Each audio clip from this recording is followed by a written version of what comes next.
Distinguished experts, guests online and offline, good day. Today, this special meeting is part of the 2020 International Forum on Artificial Intelligence and the Futures of Education. It is also a part of the Futures of Education flagship initiative of UNESCO, and I am Qin Changwei, Secretary General of National Commission of the PRC for China. I'm very privileged to moderate this session. In recent several years, technologies are developing very fast, and the world is faced with a lot of changes. As President Xi mentioned, that we are faced with so many changes. What happened to the world, and how should we do? That has become a big problem. Education is with the mission of transmitting knowledge and civilization and developing the next generation. So it is the fundamental way to create better life. So the future of education determines the future of humanities. In that context, in 2019, UNESCO established the International Council for the Futures of Education. Since then, we started to do research on this topic and also started consultation with member states, governments, etc. Today's discussion is part of the consultation, and the consultation results will be submitted as a report to the International Council as well as the General Assembly of UNESCO in 2021. Today's meeting was invited by UNESCO Section on Education and also the Department of Development and Planning of Ministry of Education, as well as the Secretariat of the National Commission of the PRC for UNESCO co-organized this, and also Mr. Zhang Tao and Mr. Huang Ronghuai and their teams have been very supportive. We have 13 guests with us, including 5 who will present online and 8 on site because time is limited, so please allow me to introduce them later. First of all, I want to invite Director Sobi Tavil to deliver the speech. He is the Director of Future of Learning and Innovation at UNESCO headquarters in Paris, and he has a lot of positions, including the position International Committee of the Red Cross, and also he is in charge of education policy analysis, etc. for a long time. And also, he's the lead of the Futures of Education initiative. Now the floor is yours, Mr. Tawil. Thank you very much, Dr. Chin. It's a real pleasure to be here, and thank you to the National Commission and partners and for organizing this consultation. Just a few words in way of overview and background to the Futures of Education initiative. The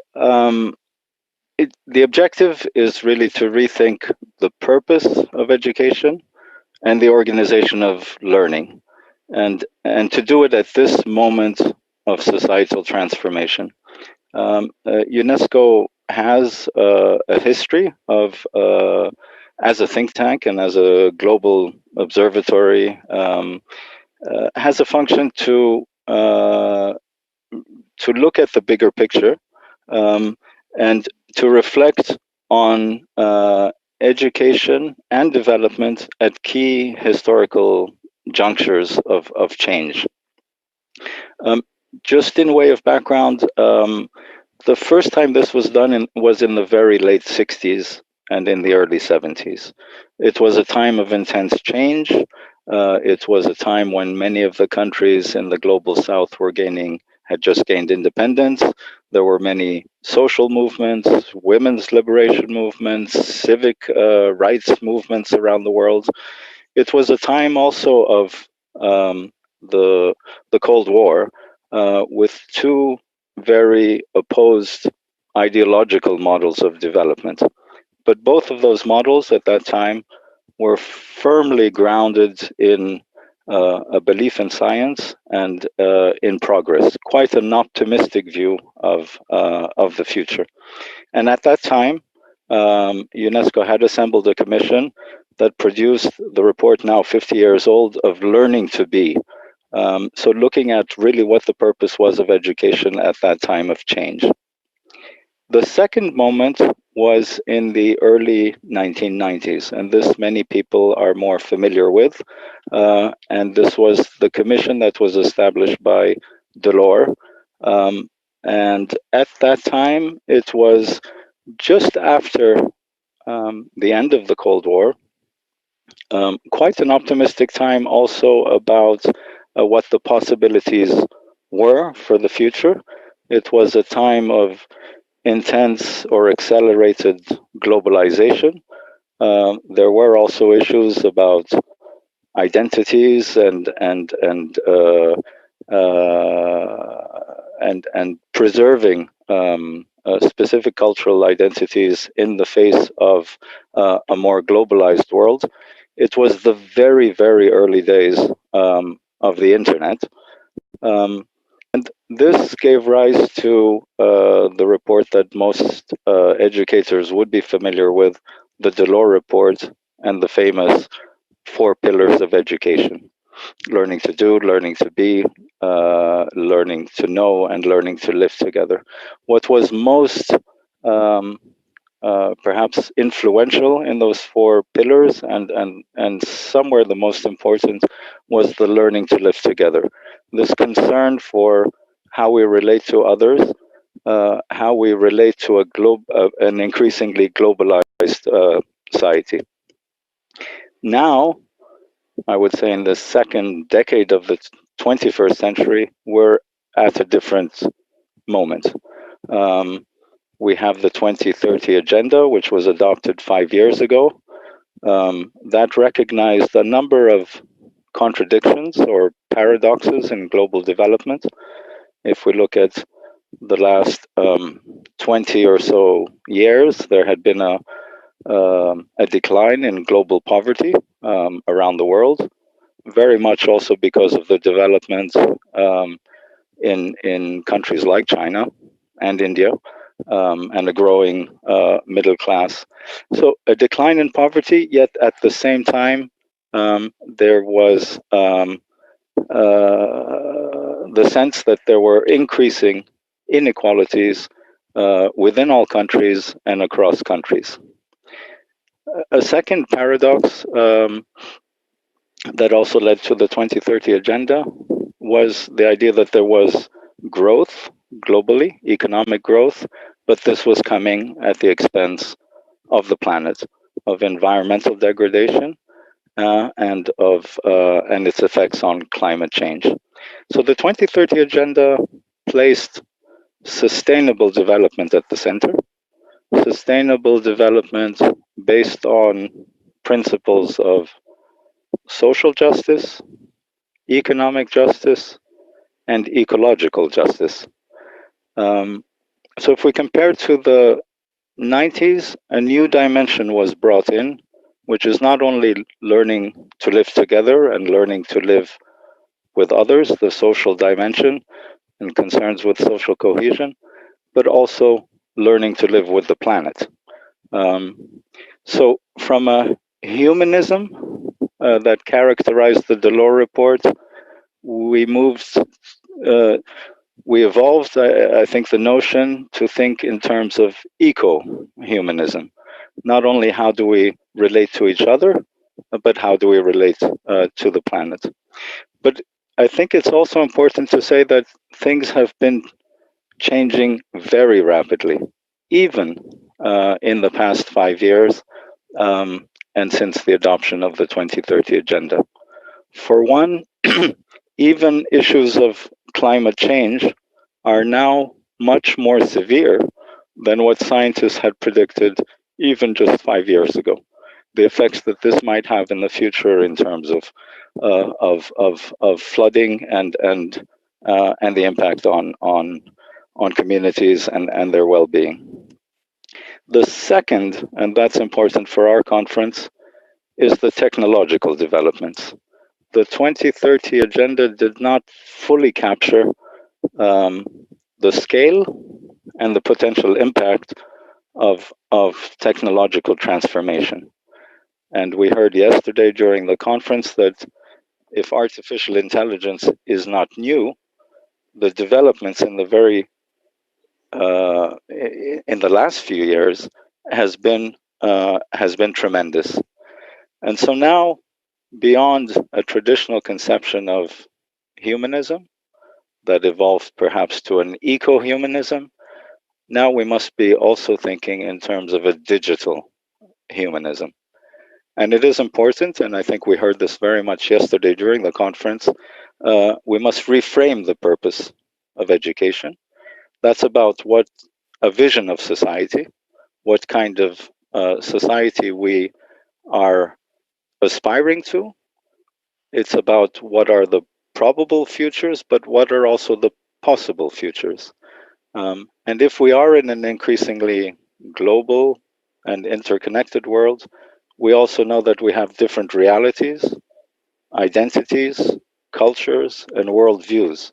And how do we ensure that we are all contributing to this shared future while maintaining our uniqueness and our specific contributions? So we must rethink the purpose and we must rethink the organization of learning. And that's issues around the governance of education or learning systems, management, competencies, curriculum, teacher training, and assessment. Just to end, COVID 19 has, and the educational disruption it has caused, has reaffirmed the urgency of, um, of rethinking education. Um, and initially, initially, I say in March of this year, there was perhaps a more optimistic view of this imposed transformation of education, that this is an excellent moment to be thinking how we can transform our approaches to education, to teaching and learning. However, in many countries, the impact has been very severe in terms of students who are not reached, um, despite the multiple modalities of distance learning. And so much of the effort in many countries is still very much on the response to the interruption of education and to recovery. I think we must not lose from sight this unique opportunity, despite the difficulties, to be also thinking of what transformation, this opportunity for transformation that we have. Just the last word to say that the Futures of Education initiative was launched, as was said by Dr. Chin at the very beginning, before the COVID-19 disruption. It established a commission, and we have the pleasure of having Professor Lin with us, one member of the commission. But we have from the beginning insisted that the process be open. So as the commission works, it is also important that we reach out, engage, and consult with many stakeholders around the world. We have done this in the many languages. And so we're very pleased that Dr. Chin and the National Commission and partners have organized this opportunity to hear the insights, the perspectives, the views about what is probable futures, but also what are the possible futures that and the implications that this would have for education. So thank you very much for this opportunity. I'm really looking forward to hearing the views and insights. And as was mentioned, a report of this consultation will also be presented to the International Commission to inform their deliberations and to bring in, to enrich the views and the ideas. Thank you very much for this. Thank you, Dr. Sorby. 谢谢。那么谢谢刚才 Thank you, Dr. Sabita Will. Thank you very much for your further sharing about the future of the education and the background of the discussion we're having today. And according to the concept of document distributed before the conference, we are going to have the discussion today about four aspects to take a look about the education in the next in 2050. So that is what is the expectation of education opportunities about education crisis? What are the most concerns about how to learn? What will be the purpose of education in the future and in the process? What are we expecting to learn and how to learn, and what will be the changes of where to learn? So we have the online international guests, and we also have we also have the Chinese authorities and representatives in China.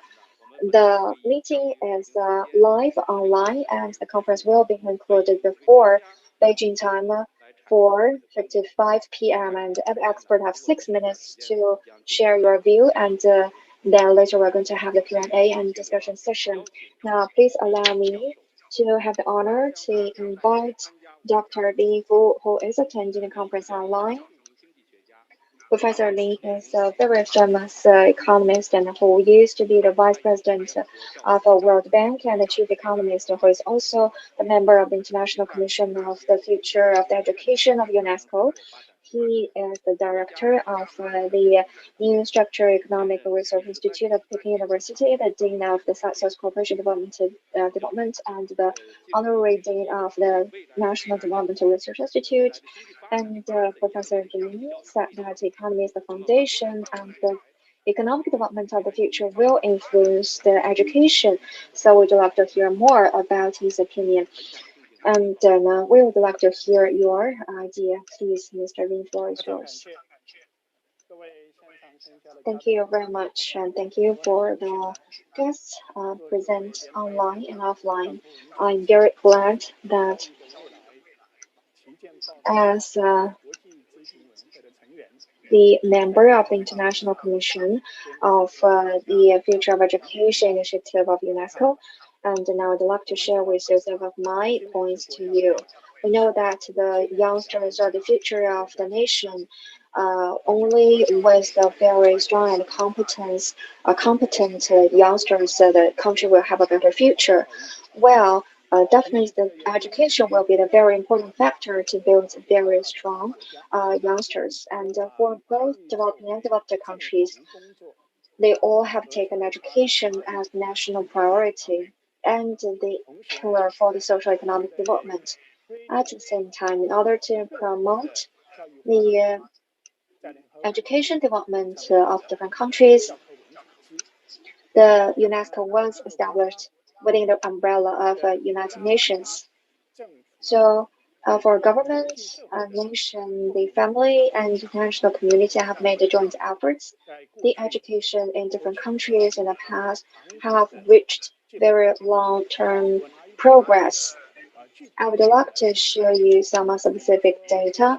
For example, the number of the schools at secondary education, the enrollment of them in the year 1990, the average number is 51.3%, while in the year 2019, that increased to 76%. So it's almost a 50% increase rate. Education is the important pillar for us to build a strong generation, so it should be forward-looking. Especially now, we are in the phase of the fourth industrial revolution. So today we're talking about AI and the digital revolution, all of which will contribute to all the countries and the society by providing new opportunities. We hope that the youngsters should have the ability to seize these new opportunities.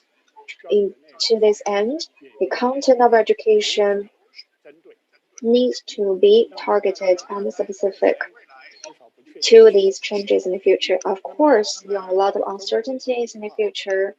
As the saying in ancient China is that if we review the past, then we can know the future. So, since the third industrial revolution, in spite of the different levels of education in different countries, and that has been improved a lot, but the countries the number of the countries, especially developing countries, who have really increased a lot, improved a lot of education, are really limited. So when every countries have very strong wish to improve education, so and also when there's very few countries have received very concrete success, one of the major reasons is that the concept of education, the theory of education, and the content of the education basically are following those of the developed countries, and some developing countries are just copying those of the developed countries. But some may be applied for all the countries. For example, every young people should have the ability of read and computing, and every young people should have the ability to learn new knowledge with the background of the fast changing of the technologies. The ability are quite important. At the same time, everybody should be able to adapt to the changing society. So for the developing countries are mainly changing from the agricultural society to the industrial society, and then into the society centered on the service industry, and many population are migrating from the rural areas to the urban areas. So the ways of life and working have been changed a lot. So the young people and the citizens in the whole society should be able to adapt to these changes. But how a country can organize the way of a production and organize the forces of this society, that should in line with the development of the society. For example, when a country has very low income, the economic activity are mainly agriculture activities or the simple processing activities. With the increase of the income, the organization of the production will be transferred to the larger scaled industries and then into the service industry. So at the different development stages, the major economic activities are quite different, and challenges and opportunities are also different. How to organize the production activities and how to organize the different sectors of the society, for example, laws and financial industries, there should be the relevant social organizations to adapt to the different stages. And currently, in terms of education, we're mainly taking experiences of the developed countries as a reference in terms of the theory or the practices. So, in terms of the content related to the society's production, uh, organization, and others are not corresponding to each other. So if we take a look in 2050, and due to the occurrence of the fourth industrial revolution, and with the development of the digital economy, and maybe there will be the fifth industrial revolution before 2050. So the basic competencies of the people in the future, for example, reading, writing, computing, and the ability to learning the new technologies and new knowledges and adapting to the changes of society will be the same. But how the country is organizing its production activities and how to organize the social structure, that should be different, and we should consider the different development stage and features of the different countries, especially for the countries, so developing countries who have successful experiences should share their experiences, and the exchanges should be carried out among different developing countries because the conditions are quite similar among developing countries. So the theories of the organization of the production and the organization of the social structures are quite similar, and they can learn better from each other. among the developing countries. So we think that for the future of education, of course, we should continue to learn from the developed countries, but the success of the education heavily rely on the developing countries of learning from each other in the future. So to this end, the new technology revolution, including the digital revolution and the AI revolution, will bring more opportunities, and the developing countries will be more capable to seize these opportunities brought by the technology progress, so that in the year 2030 we can realize the 70 SDGs, for example, eliminating poverty and hunger and others. And by the year 2050, the developing countries will all realize prosperity and to build the concept proposed by China, that is the community with a shared future among the mankind. Thank you very much. Thank you, Professor Lin. Thank you very much. And we have learned a lot from your inspiring speech. And now let's give the floor to our on-site Professor Chu Yongxin, who is a famous education expert. Mr. Zhu is the Vice President of the Central Committee of the Chinese Association for Promoting Democracy, and also he has been specializing in education research for a long time. Mr. Zhu, I heard that you are doing research about the formats of schools in the future. Since pandemic, massive online education has changed, but also there have been a lot of challenges. How would we deliver education in the future? And what kind of changes would happen in schools? Could you please share with us your research results? Thank you. Thank you, Mr. Qin. And I have been asked to talk about what to learn, where to learn in the future. Actually, in 2016, I answered these questions. Back then, I wrote an article about the possibilities, 15 possibilities of schools. Last year, I wrote a book on the futures of school, which I further answered these questions. First of all, what to learn.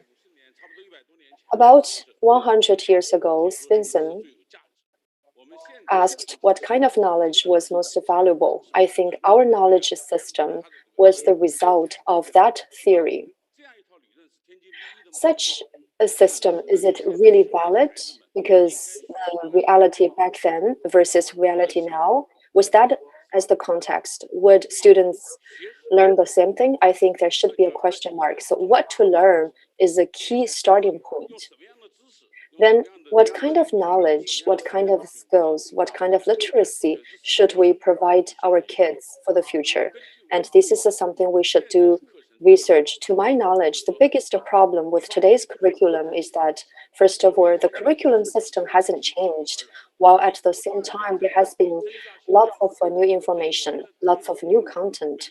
So content-wise, every time we do reform of the curriculum, that means addition of new knowledge, addition of burden for the kids. Now in China and around the world, students felt heavy burden on their shoulders. One major reason was about what to learn, and this question hasn't been answered. So first of all, we have to integrate curriculum. There shouldn't be so many courses.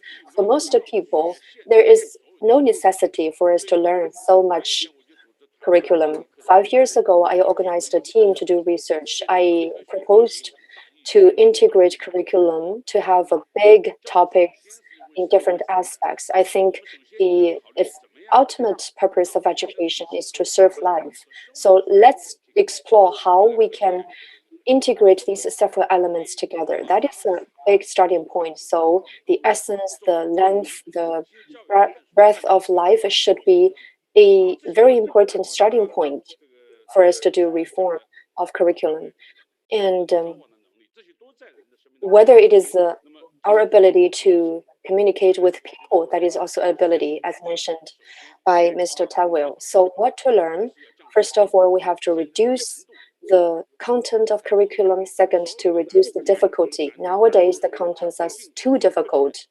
And I think the ultimate goal is to enter the most prestigious universities, but that is not necessarily the case. It's not that everybody should learn so difficult content. We have to categorize. Now we use the same standard against everybody. In the future, we have to provide more space for students. At least 15% of the time, students were allowed to choose curriculum they want, so the required courses should be less difficult. And reduced categories, reduced difficulty, integrating education and curriculum with the purpose of life, that is important. Secondly, how to learn. Traditionally, education was done in classroom, in campus.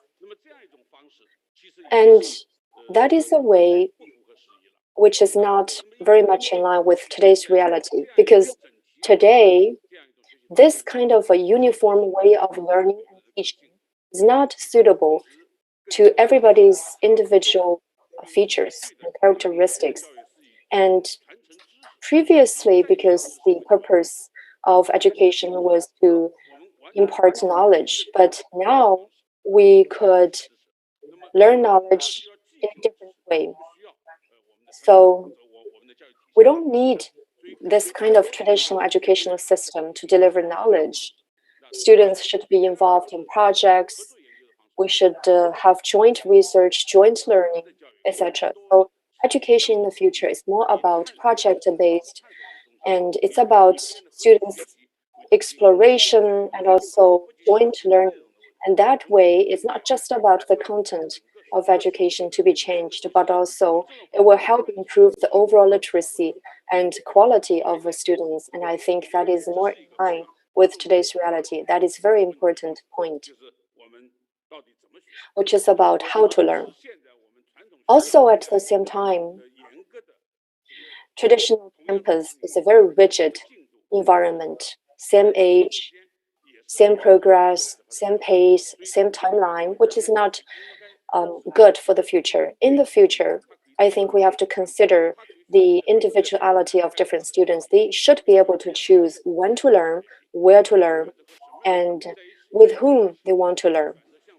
And students can also choose from whom they want to learn. And in that case, students would be more proactive. Last year, I had a conversation with a peer in US, and they told us that the traditional campus do not exist in schools. 70% of the time, students were involved in project-based research, and reality shows that the competitiveness of their students are very good, especially after entering into university. So project-based, research-based learning should be the way in the future. While learning knowledge, students should also be able to generate knowledge.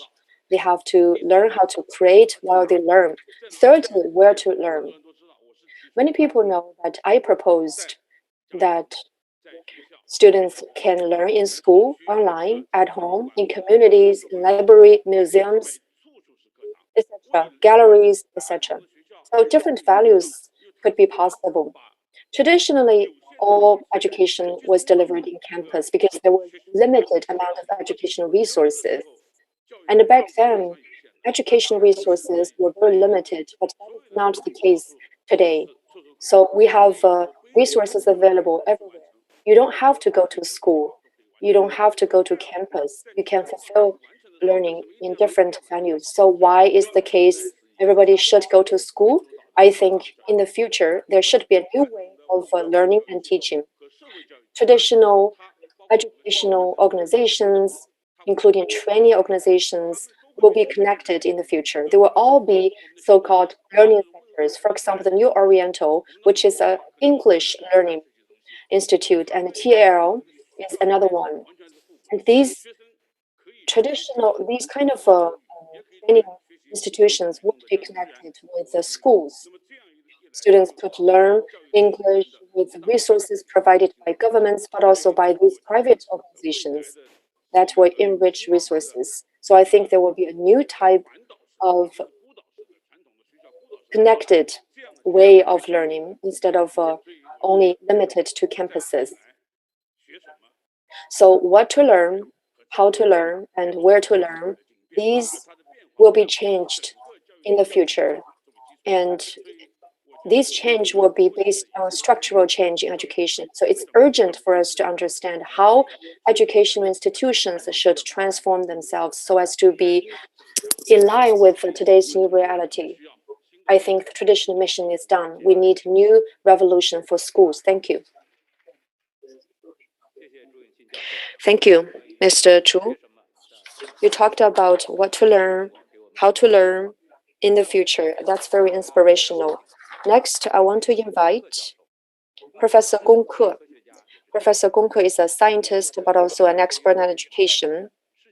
He's a foreign fellow of the Russian Academy of Engineering, and also he's the president of the World Federation of Engineering Organization, executive president of the New Generation AI Development Strategy Research Institute, and also he used to be president of Tianjin University and Nankai University. He's an expert on AI. Mr. Gong, our topic is about AI and education. Could you please, centering around this topic, share with us your research results? First of all, let me share my slides. Okay. Well, when we talk about artificial intelligence and the futures of education, I think in terms of the vision, it is about connecting these two and having them facilitating each other. I think there are three preconditions. First of all, for us to have sustainable development. Sustainable development is the ultimate goal for everything. For educational development, economic development, AI development, everything serves the purpose of sustainable development. Then how do we evaluate whether we're doing a great job in terms of educational development, AI development? We should evaluate from the perspective whether they serve sustainable development. There has been very obvious requirements against education. First of all, making sure that all learners grasp key and basic abilities for sustainable development. That is the first precondition, sustainable development. And secondly, what is AI? I think AI is a kind of new tool created by humankind. And this is what distinguishes or differentiates man from animals. In the long history of humanity, in the past, we had steel, iron tools, stone tools, then we had large machineries, etc. Humankind always create new tools to serve their development. From this slide on the top, you could see these tools were developed, and with them, we could expand the capability of mankind. And ever since we had computer science, we had computers of different sizes, information technology, and also AI today. These are new tools which not only will improve our physical capability, but also our intelligence as well. If we combine these two together, then we have what we call intelligent robots, which is a machinery which expands our physical capability, but also it is an AI tool which helps us to expand our intelligence. So the second precondition is that AI is a tool. And the third precondition is that AI will bring humankind into a new AI era. With popularization of these tools, either willingly or not willingly, you have to interact with AI. And in that case, we're entering into a new era. In terms of the futures of education, I want to share with you education in this new era enabled by AI. At first, we talked about the purpose of education. I think if we are talking about individuals, it is about the development of individuals. And overall speaking, it is about the development of the whole mankind. And today, it should be sustainable development of the mankind. So there are two questions to be solved. First of all, maybe this is also a task. We have to use AI to promote sustainable development of mankind. While talking about this task, we're actually talking about the following.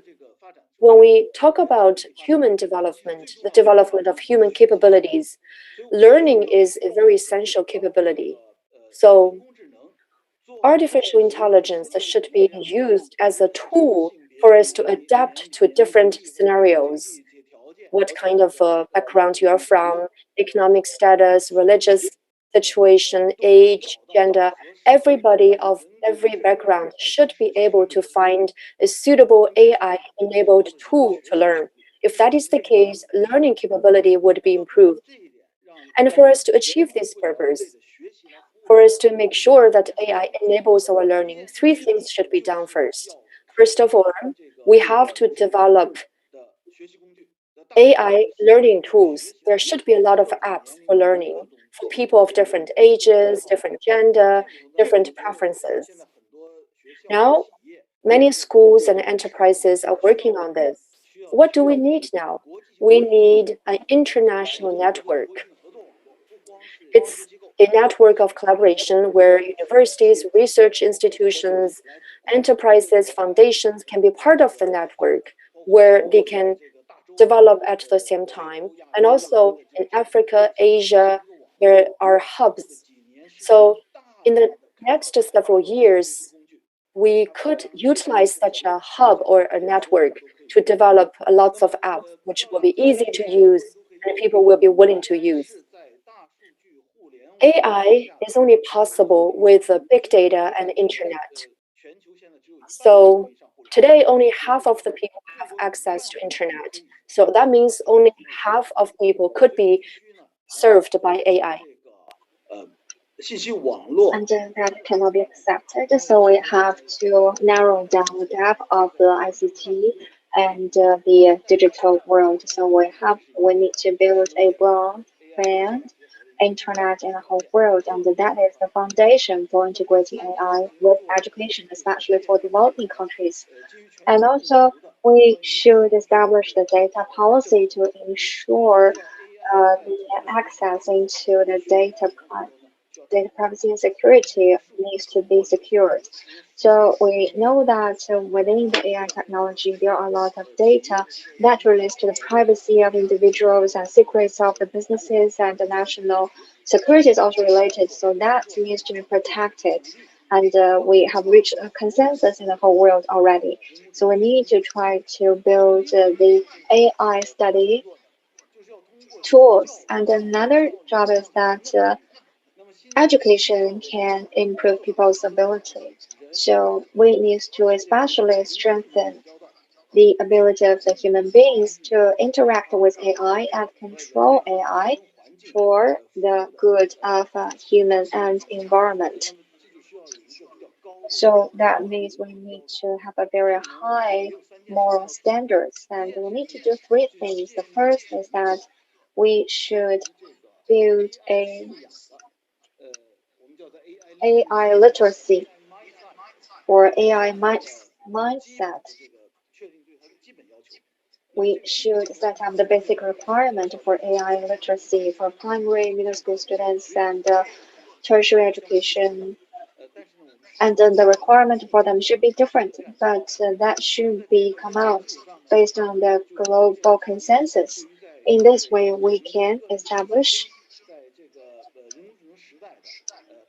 that what should be the abilities for the students to get jobs in the area of AI. Yesterday, there is a speaker have said that in terms of transportation, we have a unified traffic signals around the world so that people can follow the same routes, and that is very important for the AI education too. So we should come out with a fundamental AI ethics standards, and we also need to reach the global consensus. There should be dialogues among different stakeholders in the world to reach the consensus. We think that UNESCO, United Nations, should play their special role in this aspect. To recall the meeting I attended in UNESCO last year, when we talk about AI, we talk about the AI with human values for sustainable development. And that is what we want for AI, and this is very important. So we definitely need to establish a AI with our value, which can serve the sustainable development. Because AI is the tool developed by human beings So in terms of education with AI, we need to improve people's ability of critical thinking and to create the humane value for the youngsters. And thirdly, we should enhance the transferable skills of students. In the era of AI, the vocations are changing very rapidly. To adapt to these changes, the education should focus more on the transferable skills of the students. So we need to further strengthen these abilities on the students through AI to make sure the students can better adapt to the AI era. So I think UNESCO should take the lead in this aspect to make sure that AI can serve education and education can train the students with critical thinking and with the humanistic values. So there are several key actions needs to be taken based on what I said previously. For example, we should carry out a global dialogue for the consensus for AI competencies or AI literacy and ethical principles. Based on this, we should build a worldwide broadband internet accessible to all. We that we should also come out with a protocol to data acquisition and the data utility. Thirdly, we should enforce the development of the AI apps. And fourthly, we should implement the ambitious international program to train the teachers, especially for developing countries, to make sure that the teachers can also adapt to the learning in the AI era, and they should be the ones to have the AI competence and the values first, and then they can provide education to the students. And that's all for my sharing, and thank you very much for your suggestions are welcome. Thank you very much, Professor Gong. Thank you very much for your important suggestion. And now I'd like to give the floor to several of my colleagues to share their opinions. The first one is Mr. Liu Changya, who is the Director General of Department of Development Planning of Education Ministry. He has been working in the uh, taken as the DDG of education in Tibet, and he has a very in-depth knowledge about the ethical of the ethnicity groups education in the plateaus, and he also responsible for compiling the education plan for the modern education in China 2035, and now he's working for the compiling of the 14th five-year plan. Now let's give the floor to Mr. Liu to share with us his opinion about China Education Modernization 2035. Ladies and gentlemen, good morning, and I am very glad to attend this meeting to be here with all the scholars and the business representatives and the presidents and the headmasters of the schools and teachers be here to share with our idea and to discuss about the future of education. I'm very honored to be part of it, and this is very important for us to compile the new development plan about education. Now I'd love to share with you about my opinion based on my work of drafting the development plan for the education. So first, we need to summarize the historical experiences. This year is the last year of the 13th five-year plan. Chinese government has always given priority to education. Since the founding of the new China, there is about 80% of the illiterate people, and until this year, we have fully realized the compulsory education to all the population. Until now, the gross enrollment is much higher than that, and we have 40 million students at the primary education now. And since the 13th five-year period, the Chinese government is working very hard to follow the strategies laid out by UNESCO, and now we have come out with the new modernization path for the education to real and contributing ourselves for us to realizing a sustainable development goal in terms of education. We have summarized experiences from the other countries, especially in terms of the practice and the evaluation of the progress in terms of the realizing the modern education 2030. At the same time, to explore the future of the education, we need to have a clear prediction of the future trend based on AI, the machine learning, and the blockchain's application. The way of knowledge acquisition and transferring, the relationship of teachers and students are changing profoundly. The traditional concept of education and the way of management cannot adapt to the personalized demands in a new era.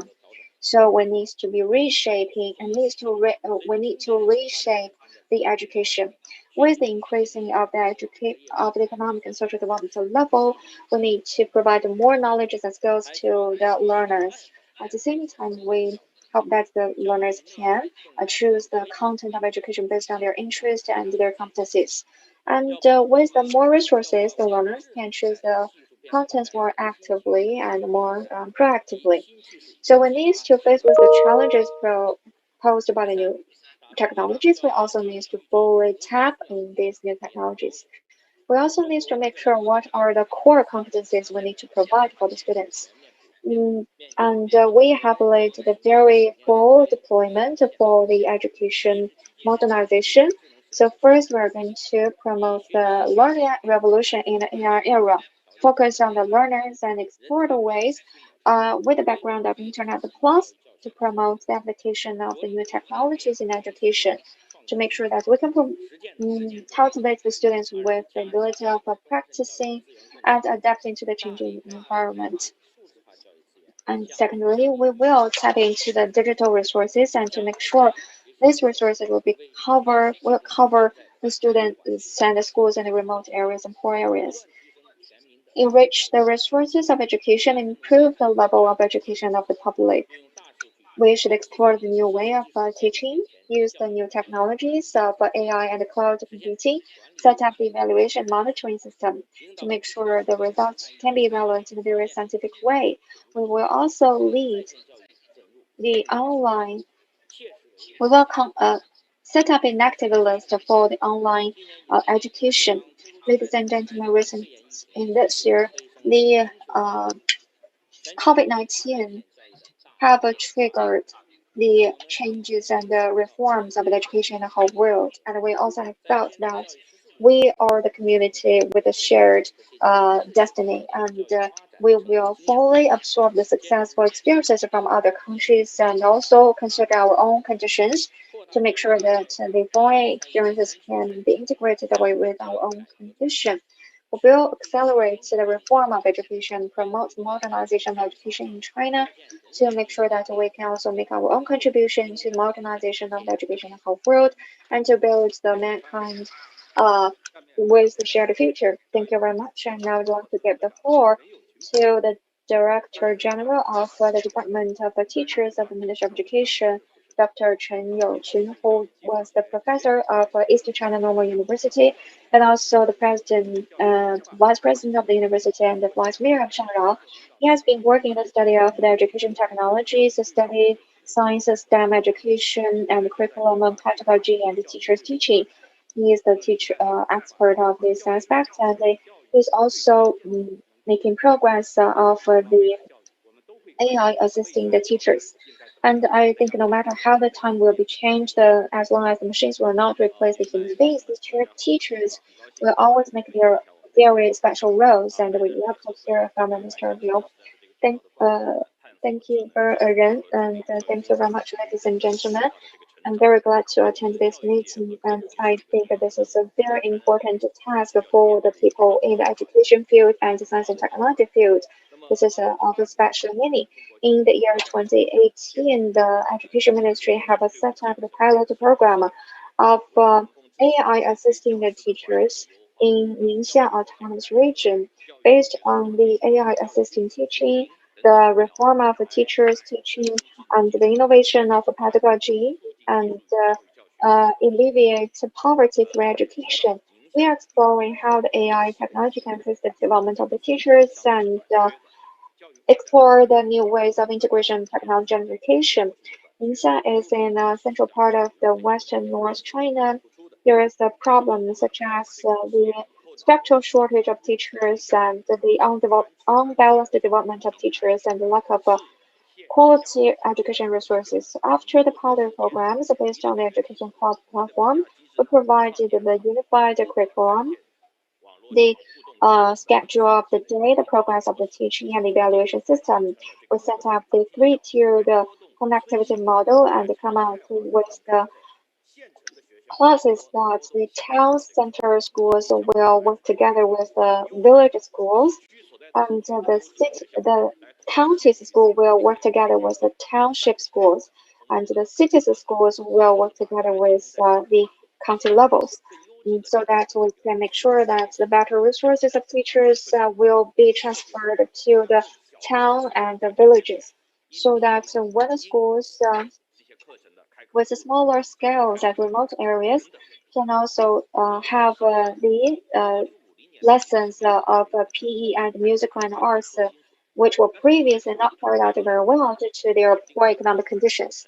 We believe that later we are continuing to have the different gaps between the rural and urban areas, and the school's size will be quite different, and the teachers may not reach the highest level for all the students, and the students may also very different from each other. So these are common things that will be not changed in a short time. In the 2015 agenda or the 2035 agenda, we are all talking about these common problems. Ningxia is a Western province and it built a very integrated service system. So all teachers could utilize this platform and they can do research on this system together. So teachers have entered into this era of interconnectivity. But of course, it's just a preliminary, but it shows the interconnectivity will help generate better results. And also it showed out what would be the changes in terms of how to learn, how to evaluate, and where to learn. I have 3 points to share with you. First of all, AI should enable teachers, and AI era should help us to fulfill the mission, which is people-oriented. The role of teachers will be changed, and also we can help solve the problem of a shortage of resources in poor areas. Now, IT is more used as a tool, and sometimes it's not that widely used in educational scenario. But in the future, it's not just to be like this. Instead, we will have the whole educational system to be digitized, which will make it fairer. And data-driven would be a feature, and also teachers will work in a collaborative environment where they could deliver higher quality education.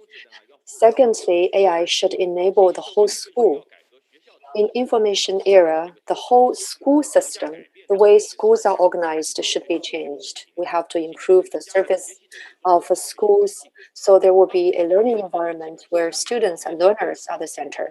But now our educational system is based in the industrial era's system, but I think education in the future shouldn't be based on the industrial era's system. Instead, there should be individualized learning, and massive individualized learning would be the major trend in the future. It is massive in terms of scale, but also individualized at the same time.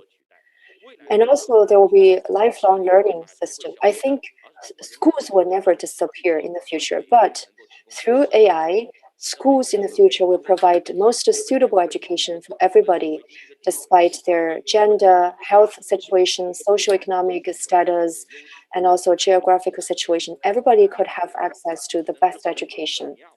Thirdly, how AI can enable the management, because we have a massive education management system. ICT and AI could help us to make resource allocation more precise and also better manage faculty team.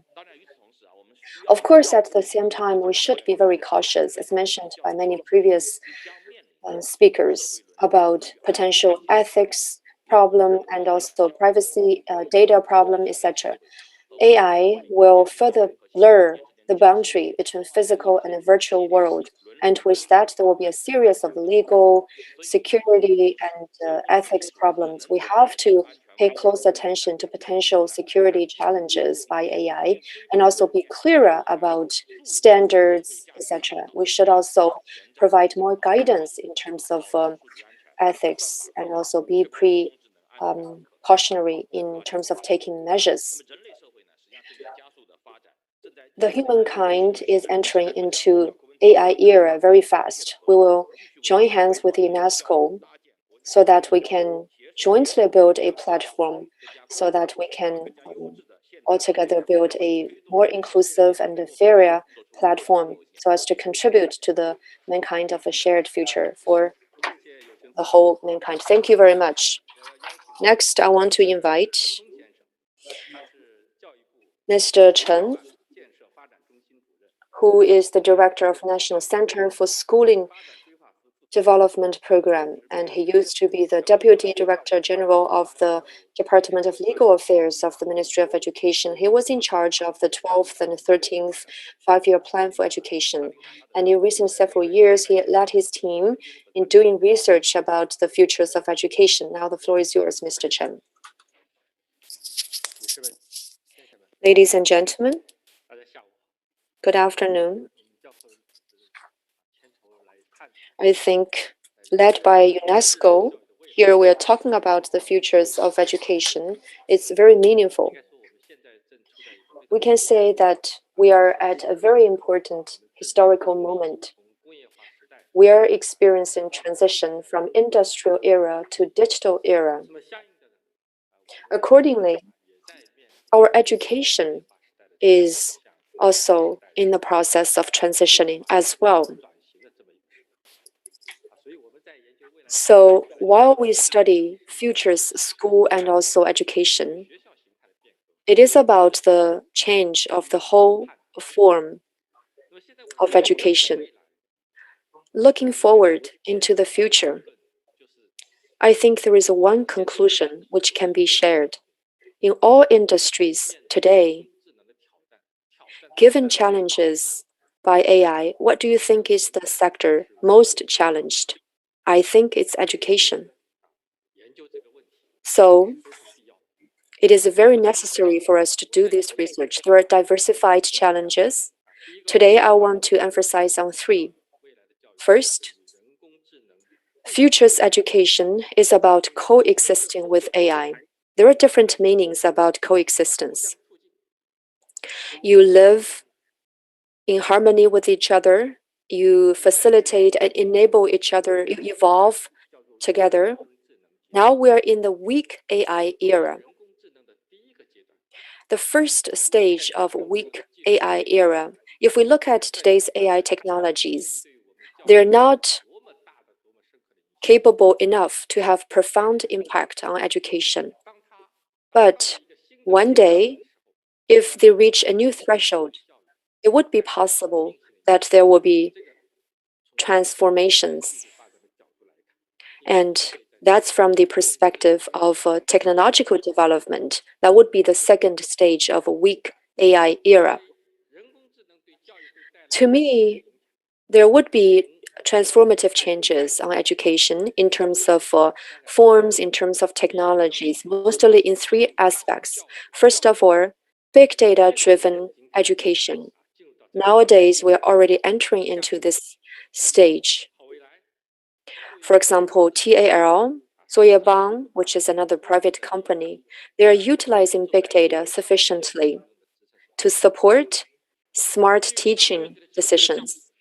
And we should have data technologies, perception technologies, algorithms, etc. And these technologies are here with us. The key is how do we be faster in transforming? How do we be opener?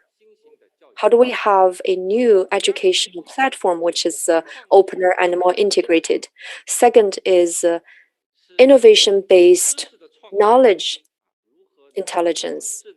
How we could use AI platforms and technologies so that we could have intelligent sorting of knowledge, distributing of knowledge, so that knowledge would have a good platform to be transmitted throughout the world and shared throughout the world. And that's what's next to be worked on. And thirdly,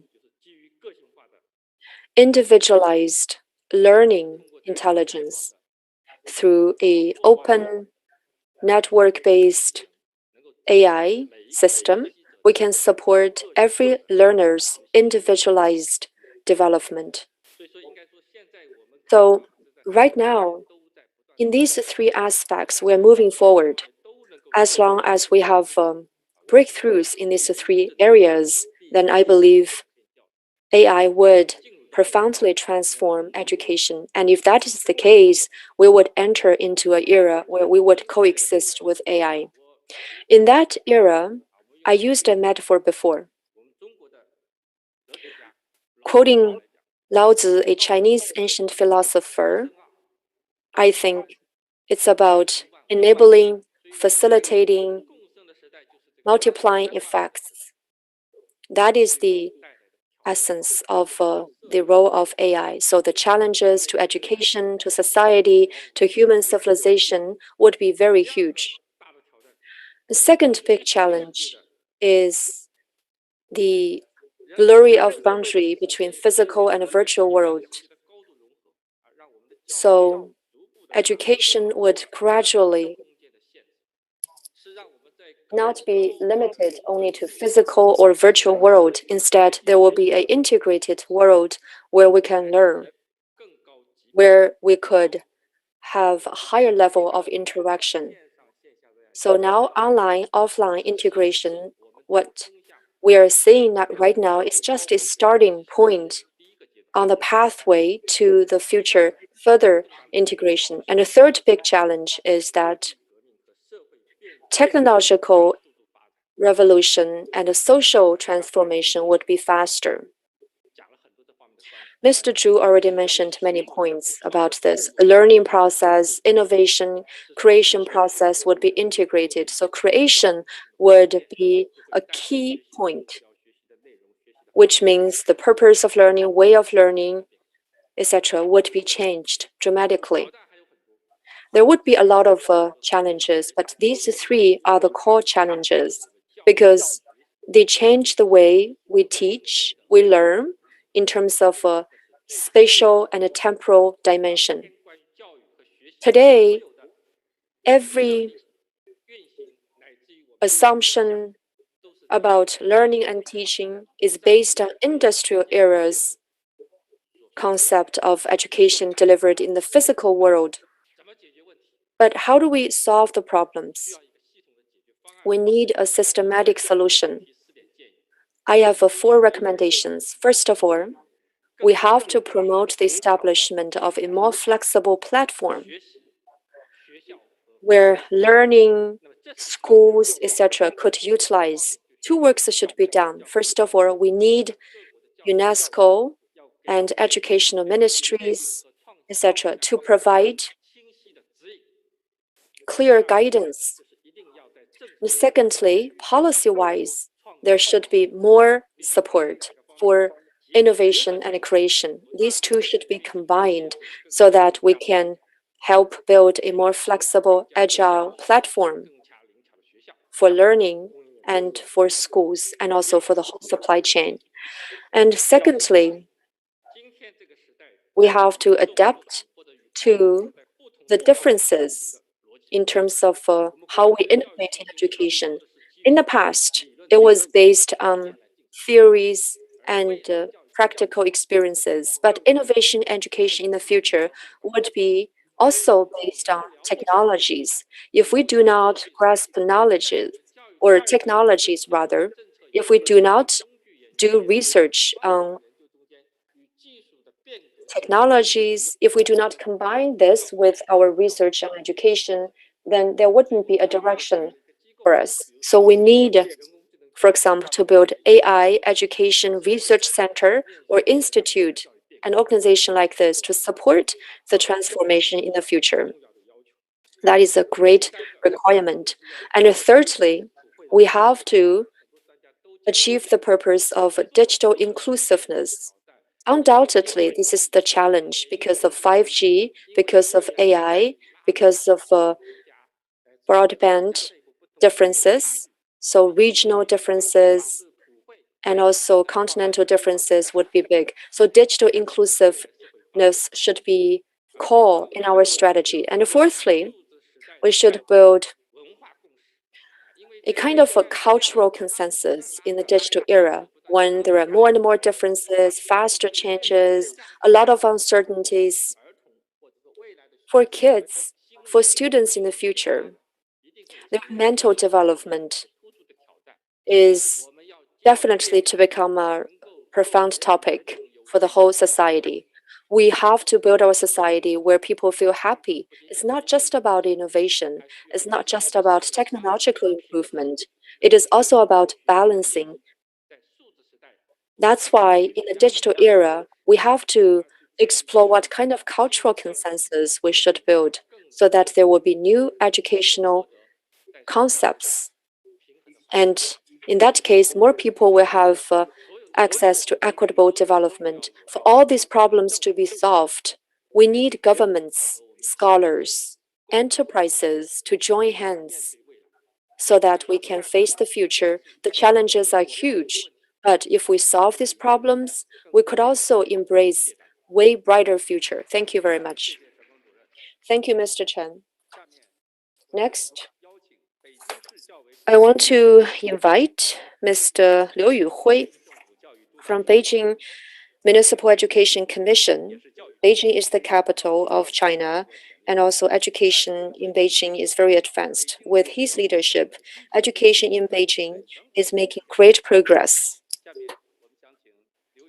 Now, I would like to give the floor to Dr. Liu to share with us your thoughts about the future of education. Ladies and gentlemen, good afternoon. Thank you very much for the organizer to give me such an opportunity to give the speech.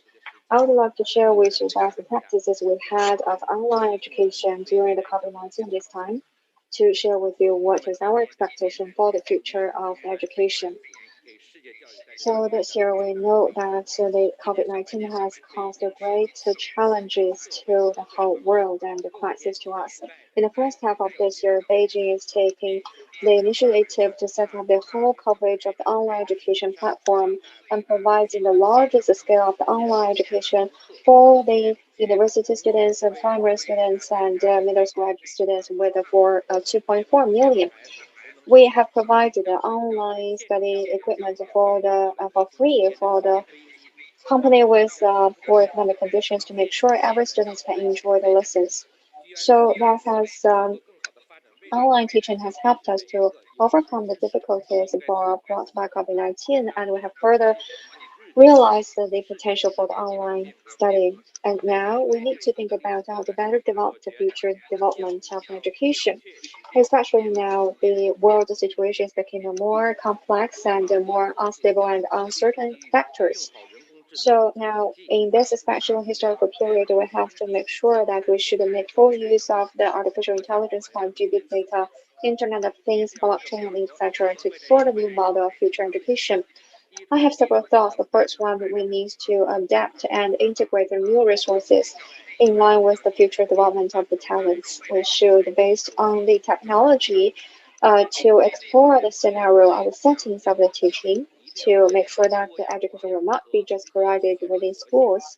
And we need to make sure that the school and the education needs to be diversified and optional to make sure the students can learn with different settings, especially with the background of the lifelong learning. We also need to provide and develop the curriculums of different kind of disciplines, cultures, science, technology, PE, and art. And secondly, we should build a new model of online and offline integration. Use 5G, AI, VR, etc. to promote a smart education, diversified, customized, and personalized development to make sure there are seamless connection between online and offline, and so that we can become the different students can all enjoy the education and realize the personalized education will become realized. During the COVID-19 in Beijing, there are about 2 million families and students are working together, and we have felt that the synergy and the cooperation and the co-achievement are becoming the key words. And thirdly, we should provide the training with the new teachers with the assistance of the machine. With the development of the new technologies, the pedagogy paradigm has been changed. The teacher's ability needs to catch up with the requirement of the time and follow up the pace of the students and improve the ability of using the data analysis and technology. But sometimes we're thinking that the teacher's ability of using new technology is not as good as the students. So in this way, we need to make sure the teacher should improve their ability of coordinating with the machines and technologies. This will be a very big challenge for all the teachers, but this is something that we need to be fulfilled very fast. Firstly, we should build up new classrooms of the teachers' coordination. The online, offline, the space and time and content and roles and different study elements needs to be integrated into the very diversified and rich teaching settings. And now for the online teaching method, until now, we haven't found out the very uh, best online classroom or online live classroom platform, and this is a very big challenge for us. We are all using the online seminar platforms, and currently in eight far rural areas, districts, and the 5,000 students in primary school, in junior middle school have participated in the program for the uh, tutoring by to teachers has reached the reached outcomes.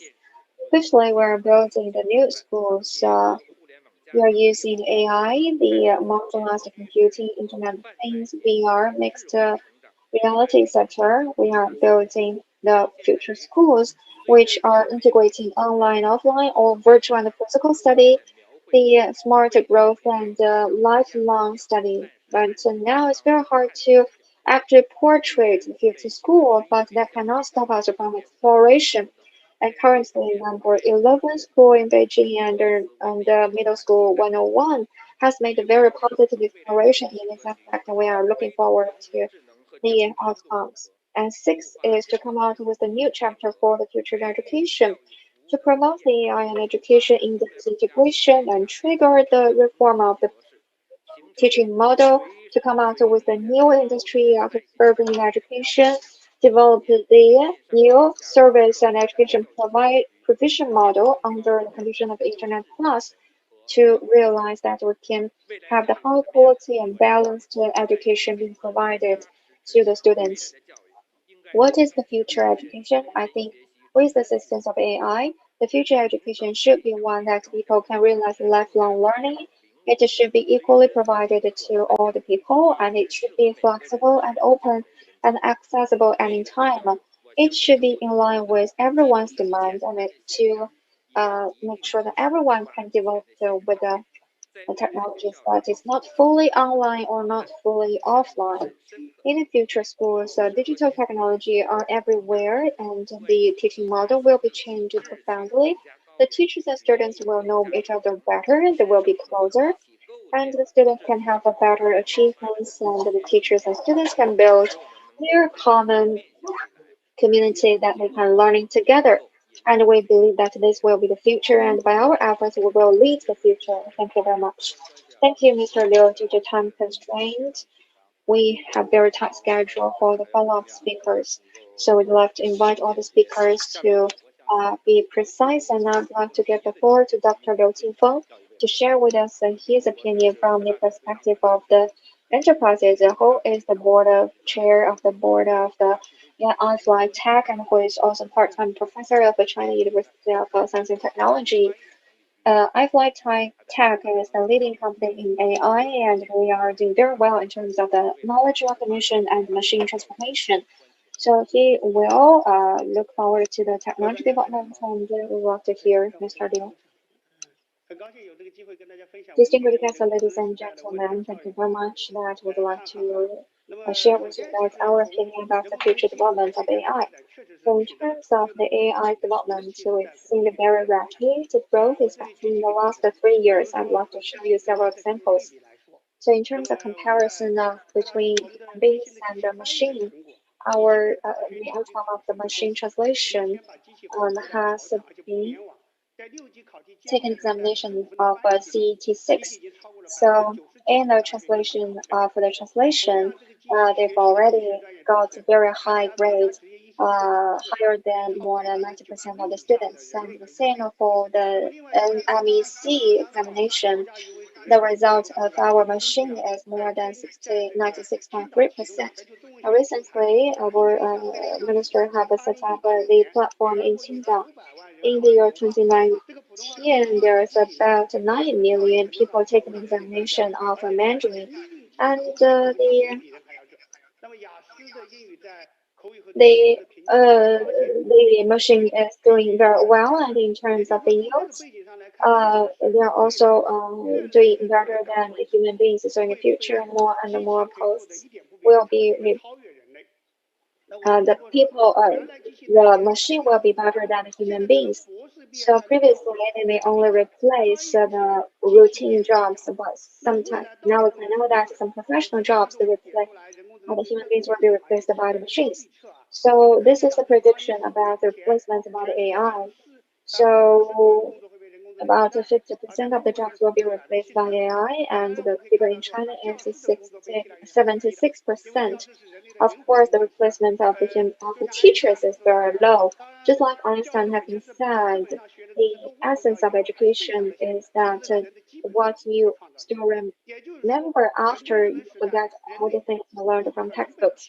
So in the era of AI, people's creativity and empathy, etc., will be not be replaced by the human beings. So in the future, education will believe that the future does not belong to the AI, but the ones who are making full use of the AI. So we've done the promotion video by us, and that is to show our attitude, and the human beings will not fully replace the human beings, to help the teachers and doctors and help everyone to become a better person. So this will be a trend in the future, and education in the future is not the case that people just memorize all the knowledges, but that we should focus more about creativity, and the ideas will be further unleashed. So the core of the future education is to cultivate the creativity of the human beings. So currently in China, or for the children in the whole world, children having very daunting study tasks. And because our knowledges are becoming more and more, so the tasks for the students are becoming more and more daunting. And in this process, we have found out the students are highly burdened. So the students have to do the homework until midnight and then to go to sleep. So there's no more time and energy for them to realize the comprehensive development. It's the same for the teachers. The teachers are highly burdened by the students' assignments. So we have to emancipate the people from these jobs. Just as Mr. Tao has said, in a core precondition is people needs to have the full time, and we're glad that with AI we can now done AI can do the routine jobs in the teaching and the learning. For example, the teachers may don't need to comment on the students' homework, and that can save 50 to 70% of the teacher of the students.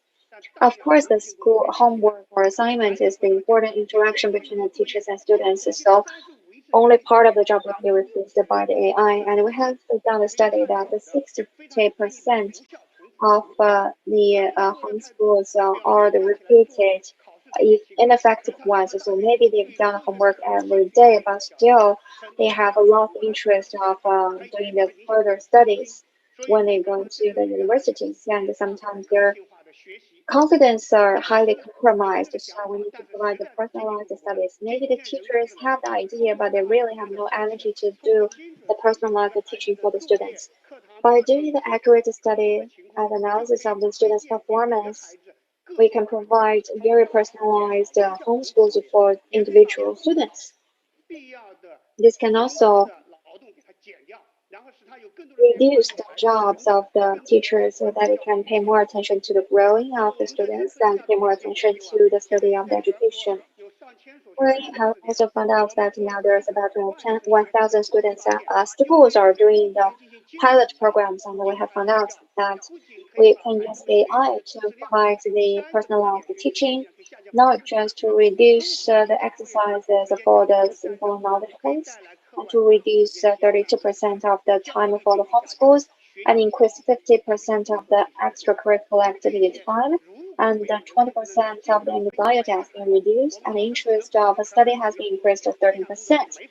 So if the teacher are giving us same assignment for all the students, we cannot realize this kind of change. So that is what could be done by AI. At the same time, we can find out that the students are learning better and they learn better and more knowledge and they get better grades. But that is not the ultimate goal, but to realize the comprehensive development of the students. So they have to have the time to exercise, to do their labor jobs, and they should practice and they should enjoy the art, etc. So if we do not give this spare time for them, then it's very hard for us to realize the comprehensive development of the children. So in terms of the selection of the talents and social evaluation system, we should focus more on the comprehensive personality of the students and people. Of course, that takes a process. So in this process, we can use the AI to reduce the burden of the teachers and students, and that is a very possible way to realize the targets.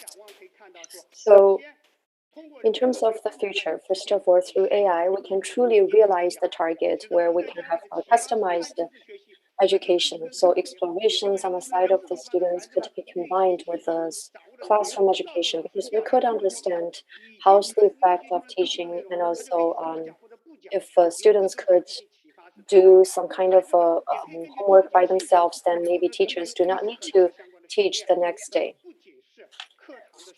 And not only classroom abilities would be improved, but also habits would be possible. And then we would have a wider scope of equality, not just between rural and urban areas, but also in many other aspects. For example, among different communities. Just one example, for people with disabilities, through AI, we could help those deaf kids.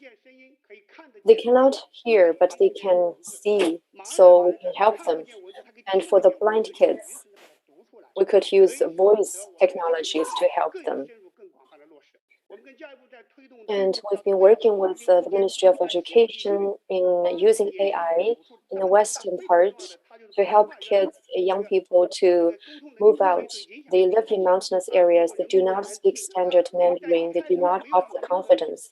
At first, they did not have the courage to communicate with people. They can talk with machines. It's working pretty well. Around 800,000 young people have been helped. All these can help us to have equality. Education in AI era or education in any era, the essence is about improve the quality of life.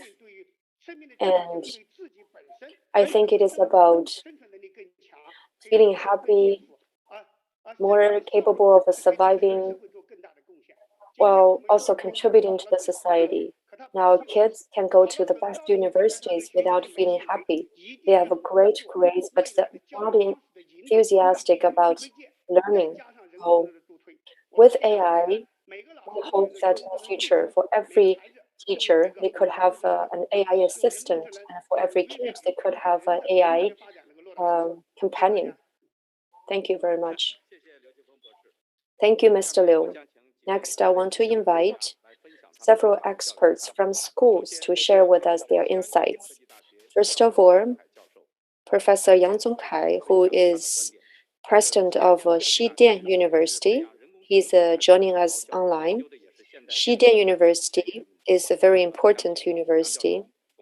So, Professor Yang, could you please share with us your ideas about education in the future? Distinguished guests, good day. I'm very happy to discuss with you about education in the AI era. Actually, in history and in today's world, many educators and philosophers provided a lot of advanced concepts about education. And philosophies and concepts of education in history versus today are consistent in several aspects. First of all, we always talk about tailor-made, customized education, learning and teaching, facilitating each other. You learn while you also think, lifelong learning, etc. The ultimate target is to have a free and individualized development for individuals. Those were mentioned in the past, but also they're used today. And I think these are of a practical relevance in today's world as well. With digital transformation picking up speed, we know that the purpose of developing talent has changed. Developing high quality, equitable education in the AI era to have a good balance between individualized education and large-scale mass education is possible. ICT, especially AI, has been integrated into education, and I think they will support and reshape educational system. I have 5 points to share with you today about the future educational scenarios. First of all, to construct student-centered, opener, more flexible education system.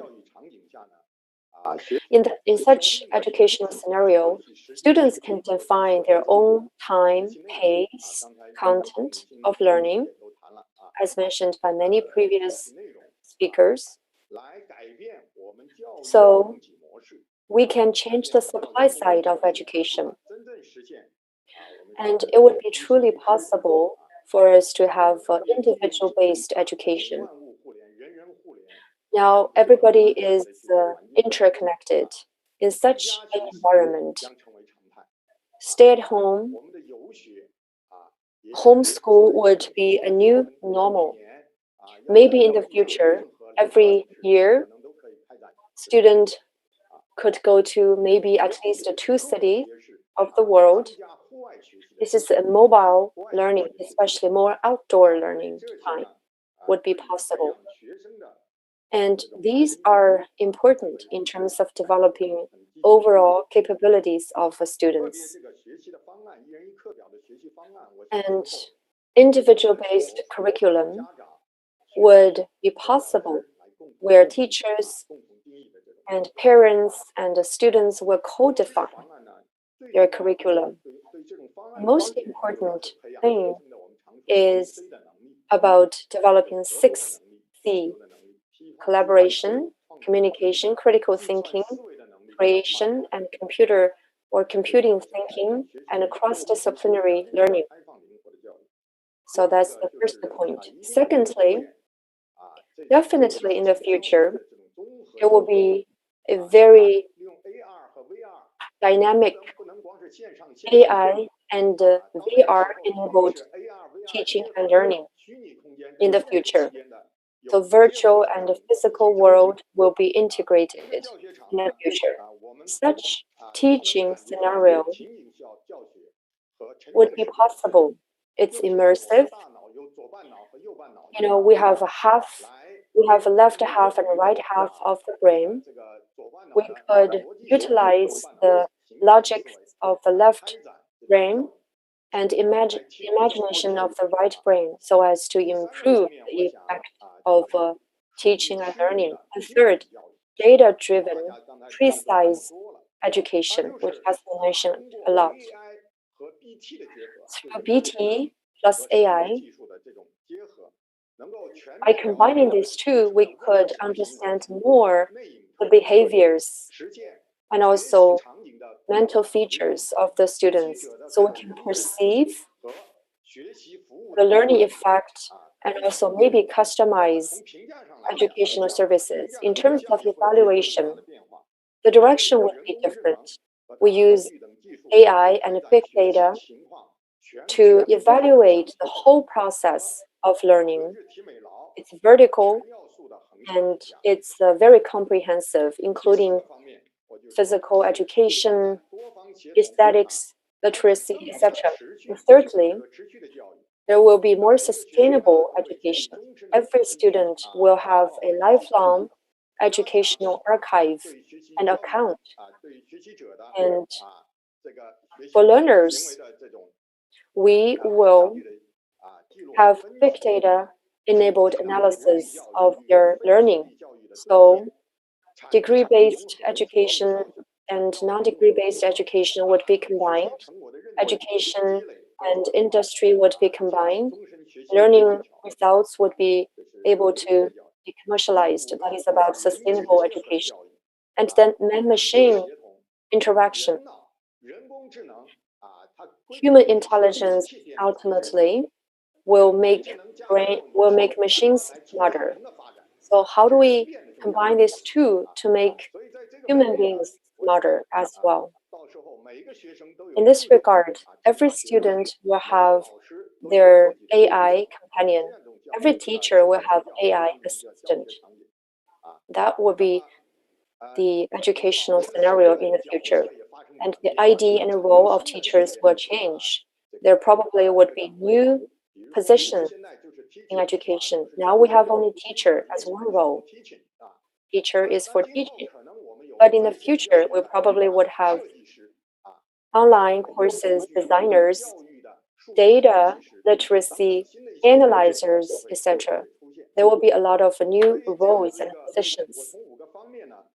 So I outlined 5 aspects in sharing with you future educational scenarios. UNESCO's SDG 4 targets and also China Education Modernization 2035 are both emphasizing free, well-rounded, and individualized development. Sorry, time is very limited. Okay, that's it from me. Thank you. Next, let me invite Professor Yang from Shenzhen Polytechnics. Now the floor is yours.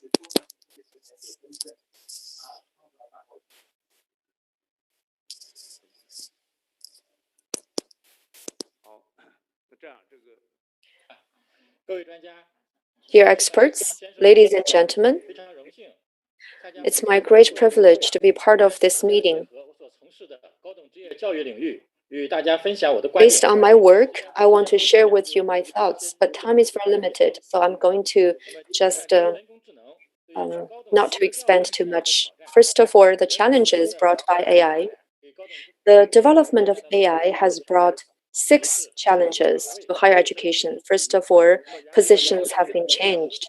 Some of the old positions would disappear, so graduates not only should grasp at least one skill, but also they should be able to expand their capabilities. Second, individualized demands. That would be a new trend. So it would be very important to have individualized talent development, and then it's easier to start up your own business, and it's more important to innovate because innovation is everything. And lifelong learning would be ultimate trend because technologies change very fast, and the retraining for engineers would be a necessity. So the training function of higher education facilities would be important. And then smart management, using AI to make the management precise and smarter, and also to enable teachers. That's the 6 challenges brought by AI to higher education system. Secondly, what we have been doing to respond to the challenges of AI, we have done the following 5 aspects of exploration. First of all, to build a kind of a plan of talent building. In this era, we have been upgrading our disciplines. For example, now we have a more skill, science-based positions, and blockchain, big data have been incorporated into our disciplines. And secondly, we want to build a good environment to create entrepreneurs. We have built a very comprehensive system for entrepreneur building. Also, we've been working with the established enterprises to have a good platform to help select and screen startup projects and also to develop products and then to build R&D center for SMEs. We have also technological innovation centers. Professor Hoffman and other Nobel laureates and their teams are um, introduced to help SMEs to upgrade their products. And fourthly, we built ourselves as a lifelong learning for citizens. We have a lot of trainings, community colleges, etc., to meet the need of retraining. And then AI campus, we use big data to improve the management of the campus to be smarter. Lastly, three recommendations. In the face of AI challenges, we're on the same boat. Only when we work with each other can we achieve better future. For that, we have three recommendations. First of all, to collaborate so as to have relevant research about vocational education, especially AI, and how we can combine AI with vocational education. Secondly, how do we make standards about the courses of vocational education so we could have a better technology enabled courses, and then how AI technologies could be more and widely used. Anyway, co-consultation sharing is the way for us to embrace the challenges and develop new room. Thank you. Thank you, Mr. Yang. Basic education is very key for every individual. Next, I want to invite President Li Xiaohui, who is the president of the experimented high school attached to Beijing Normal University. Distinguished representatives, and I'm very glad to have this chance to share with you of our thoughts on the future of education from the perspective of the middle school. So we should remain in our original aspiration and to review the past. Our school was established in 1917, was the middle school for girls, and we started to recruit boys in 1968, and it was renamed into number 150 middle school in 1974. Later in 1978, it was renamed into the current name, which is the Beijing Experimental High School of Beijing Normal University. To think about how the school with 100 years in history can remain the vitality is because we carried on the tradition of the school. First is about the objective of turning out talents. We love to turn out the comprehensive developed and with specialties development children. We would like to realize the full development of the students, and we also hope that they can have their specialties. We also lead the participation by the students of the social development. So, with the 100 years of accumulation of the culture, we come out with the principle of seeking the truth, being pragmatic, to safeguard the justice, to focus on innovation, be inclusive, and shoulder the responsibility. And that is why the school with 100 years history can still remain the vitality and youth. So, from this perspective, we'd love to share with you two aspects. Number one, the AI is empowering the education in school. When building the courses and the curriculums and the management system, we should uh, integrate that with the AI technology. For the future school, we need to make sure that the resources of education should be digitalized, virtualized, and personalized. For the way of the education of the teaching organization system, in the future there will be different ways of organizing the classes. So maybe the individual study and the study groups and classes with a smaller student with smaller sizes. And in the future, people may study flexibly and they would take the initiative to study and they would engage in personalized study. So maybe now, from the distance study, we've already changed in the previous model. So teacher is at one place and students are from other place listening to the teaching from the through the economy through the technology and equipment. And in the future, we think that the AI's help for the education can be applied into building the evaluation system for the school. And this may be a little bit harder because that needs to be based on the study diagnosis of data and then the comprehensive evaluation based on the data. So the AI empowerment can support the study supporting system because it can integrate virtual and reality, combine online and offline courses, and to integrate the in the curriculum and extracurriculum activities at the same time. It can help us to build the smart campus, which is new way of governance of the school.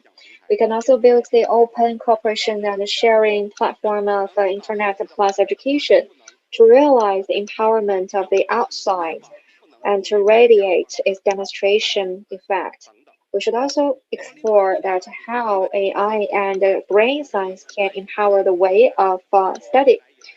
We can also find out the AI is bringing challenges to the education in the future.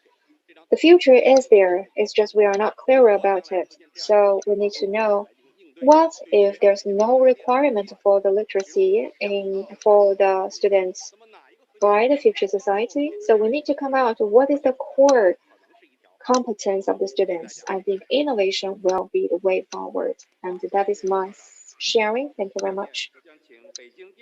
Thank you, Mr. Lee. And now I'd like to give the floor to Ms. Lu Yongli, who is the principal of Beijing No. 2 Experimental Primary School of China, who is the doctor of the educational psychology, who has been working in this aspect for a long time. Please, Ms. Lu. Distinguished chair and distinguished colleagues and ladies and gentlemen, good afternoon. I myself is the principal of elementary school, No. 2 experimental primary school. At the same time, I'm a student in Beijing Normal University. I have been working in this aspect for 32 years already. I'd love to thank UNESCO for giving me such an opportunity to share with you our thoughts about the AI. And in September this year, we had a meeting and I have proposed my idea that before the information technology, the way of learning and the paradigm of the teaching will be changed.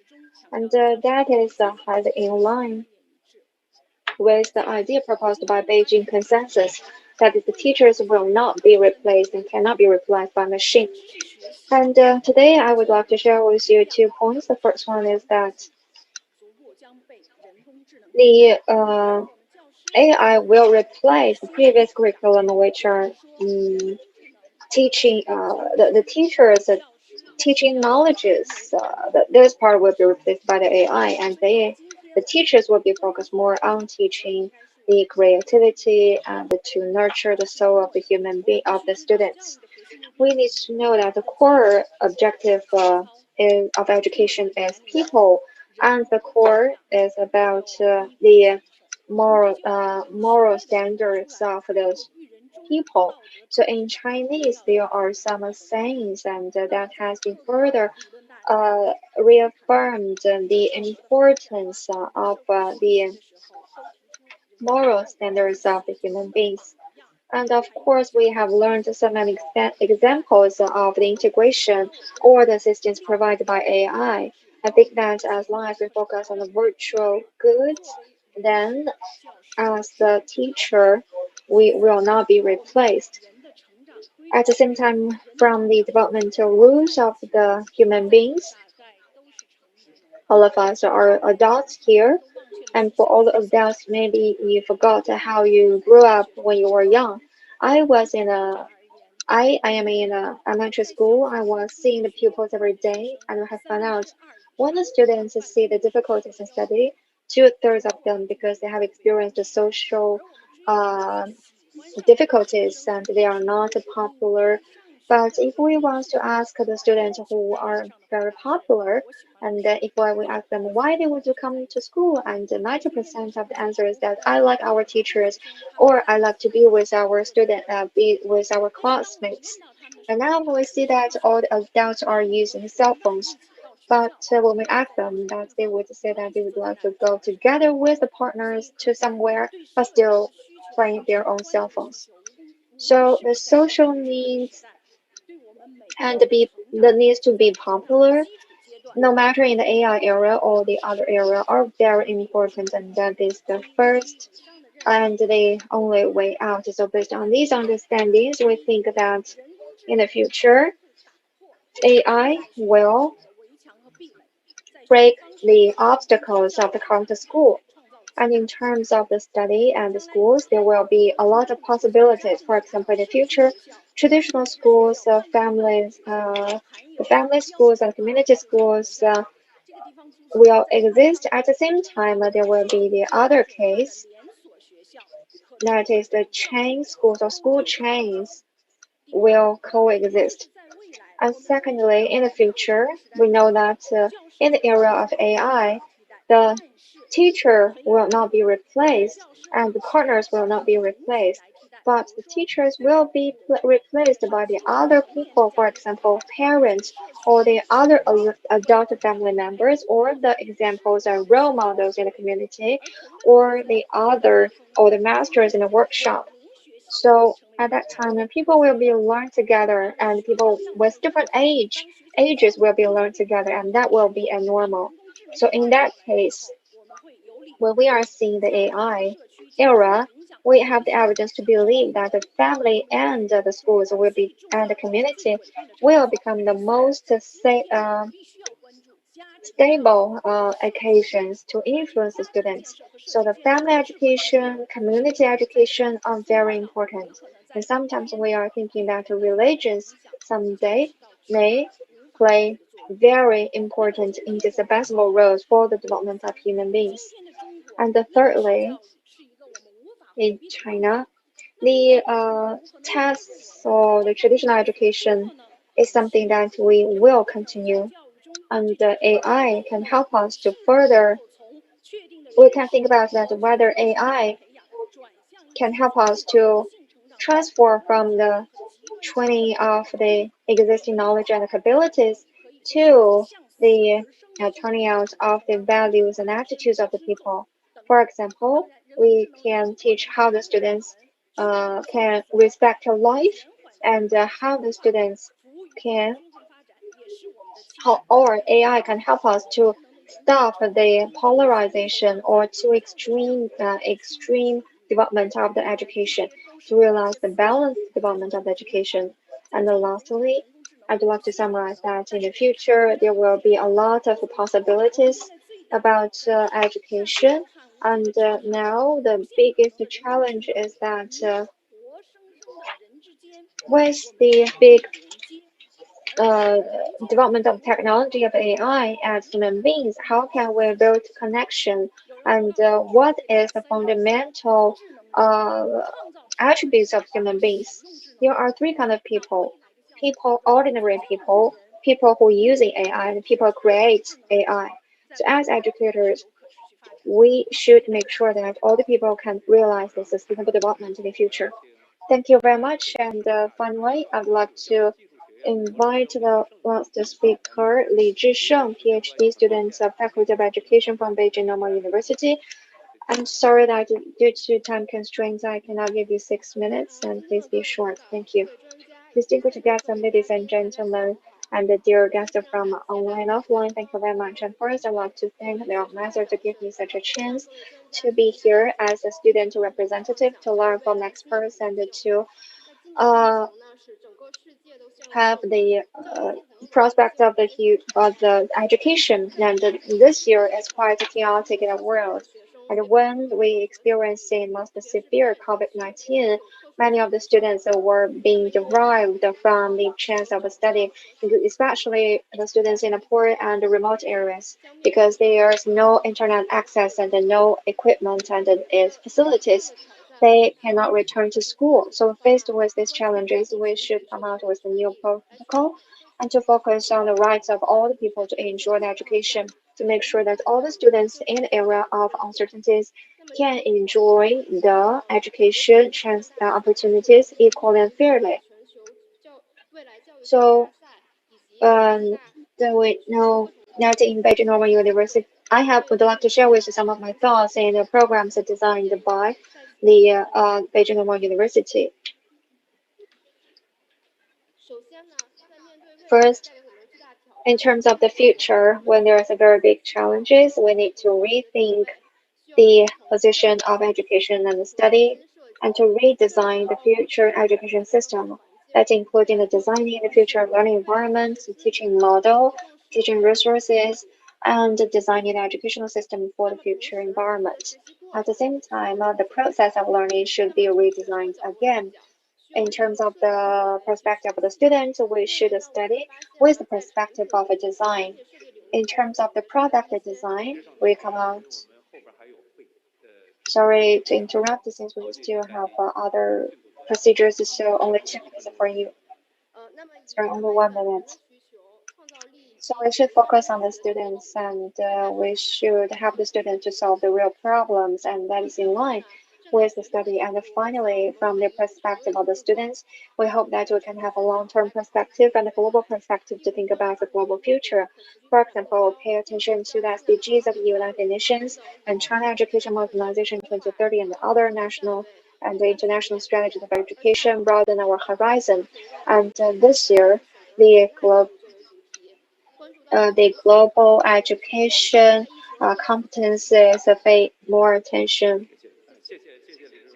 Thank you. I'd like to thank Dr. Lee. I'd like to thank you again. I really like to apologize that due to time constraints, we cannot give the chance to everyone to fully deliberate, but we are going to have the further chances.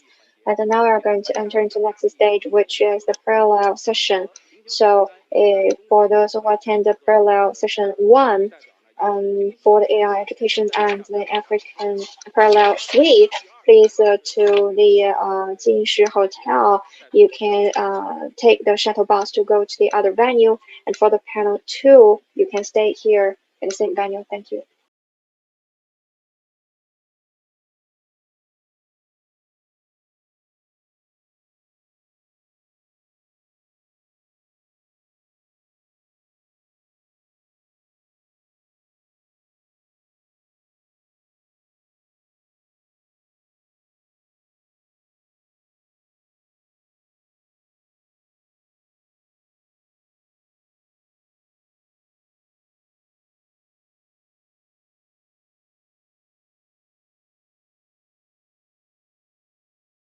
L'enregistrement a été interrompu.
high-level panel 2 of this important forum on AI and the future of education. We have an impressive list of speakers, so I don't want to lose time and moving immediately to the first one. Je voudrais donner la parole maintenant. And so I will give the floor right away to His Excellency Said Amzazi. Excuse me, I'm sorry, but there is somebody who's not muted. Yes, interpreter, please stop. Interpreter from China. Thank you so much. So, Go ahead, DG. okay, thank you. Je voudrais donner la parole maintenant. Right, so I will now like to give the floor to His Excellency the Minister of National Education, Vocational Training, Higher Education and Scientific Research in Morocco, Mr. Said Amzazi. As you know, Morocco has played a key role in spearheading developing AI in the region and beyond. And I would also like to take this opportunity to thank them for welcoming the very first forum organized by UNESCO on AI in Africa in 2018. I have a question for you, Minister. What are the main strategies and measures taken by Morocco to develop skills in terms of AI? And most of all, with regards to gender equality in designing and using AI in education, what is your view? Thank you, Assistant Director General for Education in UNESCO, President of the... Can you all hear me?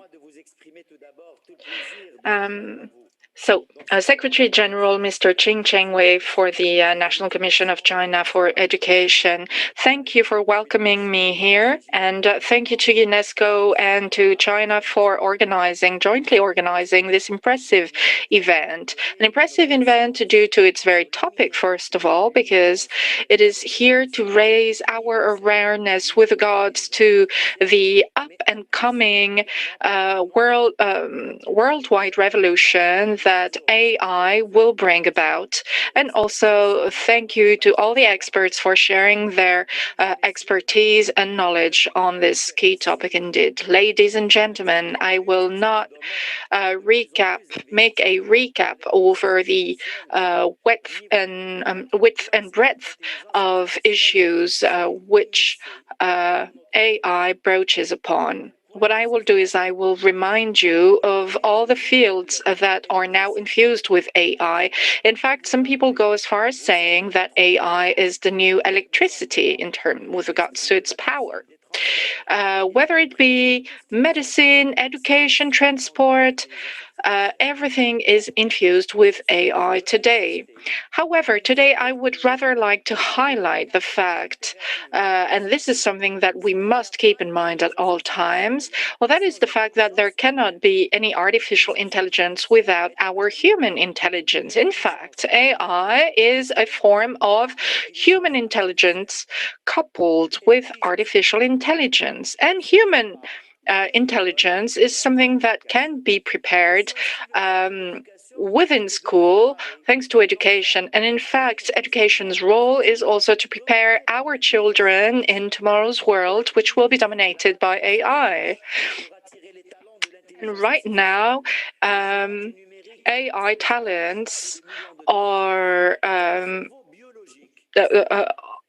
all key worldwide organizations and companies are trying to attract key AI talents. And they're willing to put a lot of money on the table to attract these talents. However, we must bear in mind two aspects. First of all, education to artificial intelligence is essential. Tomorrow's world will be made of algorithms, and so AI will create new needs for new skills, but it also means this AI that tomorrow's citizens will need to have new skills. Otherwise, they might be excluded from society. And so it is up to education player to anticipate for this change and to make sure that we may prepare the ground from an early age so that future generations are prepared for this up and coming technological disruption. This will mean that our curricula and trainers and educators and teachers will need to be properly trained. However, these machines will never be able to have certain talents such as cognitive flexibility, intuition, creativity, critical thinking, and ethics. Number two, our AI and education. Education should not just be about training and educating people to AI. We need to be able to use AI in the best possible manner. The University of Stanford, for example, estimates that by combining educational outputs and AI, this might be a way of creating personalized curricula for students, thereby helping them progress and advance better. Education is one of Morocco's pillars for the advancement of our society. And as such, we encourage critical thinking in learners, and also we aim to develop the autonomy of learners. And this is particularly the case for our curricula. With regards to primary and secondary education, our ministry has undertaken a number of partnerships with national and international players in IT and also in digital technologies. Our approach is based on learning by doing in order to develop IT and robotic skills for our learners. By way of example, right now we are organizing our Africa Code Week, and during the latest edition, close to 2.5 million students participated in this event. This is a wide-scale event aimed at introducing coding in primary schools. Also, with our Ministry of Industry, we launched last year a 5 million bid to sustain and support applied research in AI in order to improve competitivity in businesses. And we must also make sure that our universities may enable our students for the future. And we can base ourselves on the fact that Morocco is right now ranking second in Africa and in third position in the Arab world in digitalization, according to a ranking elaborated on the basis of Scopus data. And it is also my great pleasure to announce today that a researcher, Professor Raja Hussaini from the University Al Hussaini in Marrakesh, has won the AI Inclusive Award. Also, in the month last February, we innovated at the Polytechnical University, the very first digital center, an interactive center in Morocco and in Africa, so as to improve access to AR and VR, so as to support technological digital transformation in Morocco. Also, last year in 2018, the declaration of Digril on AI was signed, and it was our pleasure then to welcome the Director General so that AI may support the continent's development and so as to promote equal and quality education. To conclude, it is urgent for governments, but also companies, civil society, and universities collaborate together to create AI ecosystems that are reliable whilst building people's skills and capacities. But as you know, AI is also a threat that might reduce and undermine cultural diversity, that might lead to new inequalities and to new vulnerabilities. So we must bear in mind, as we embark on this new adventure, that technology should serve humanity, should serve men and women and not the other way around. And UNESCO here has a crucial role to play so that men, women, and machines may work intelligently in the future. Thank you, Minister. Thank you for highlighting this topic's complexity and for such an outstanding summary. 接下来呢，我们请第二位发言人阿萨阿基尼，他是沙特阿拉伯的教育部的负责人。那这个国家呢， let me congratulate on the success of your government responding to the disruption and putting in practice e-learning and distance learning platforms. Today, we would like to learn what your government is actually doing to promote the equitable use of AI in education and how you are planning to support the international cooperation. Thanks for being with us. The floor is yours, Your Excellency. Thank you very much. It's a pleasure and honor to be with you all, and we are truly delighted to be part of this gathering in order to address a very important topic and subject related to the use of AI in education. And we are delighted first to congratulate the UNESCO for such an event. And being part of that, it's truly coming on a timely manner, and we believe it's very important that all the countries share their views and see how they can contribute and collaborate together in order to reach a common ground in such very sensitive issues. And if you may allow me to start, ladies and gentlemen, as you know, artificial intelligence and Internet of Things and digitization are nowadays one of the most popular topics to discuss. They only continue to significantly increase their role in business and the daily life in general, as you know. And it is very important to realize the importance of these technological advancements for our future. In Saudi Arabia, we gave a special attention to them. The digital transformation have been considered as a main pillar of how the country will modernize several aspects of its society and economy. There is no doubt, ladies and gentlemen, that globally, the education sector, both general and higher education, is amongst the sectors that interacted and benefited from artificial intelligence. Artificial intelligence in the education market, specifically in worldwide, is anticipated at a value of around $3.6 billion by 2023.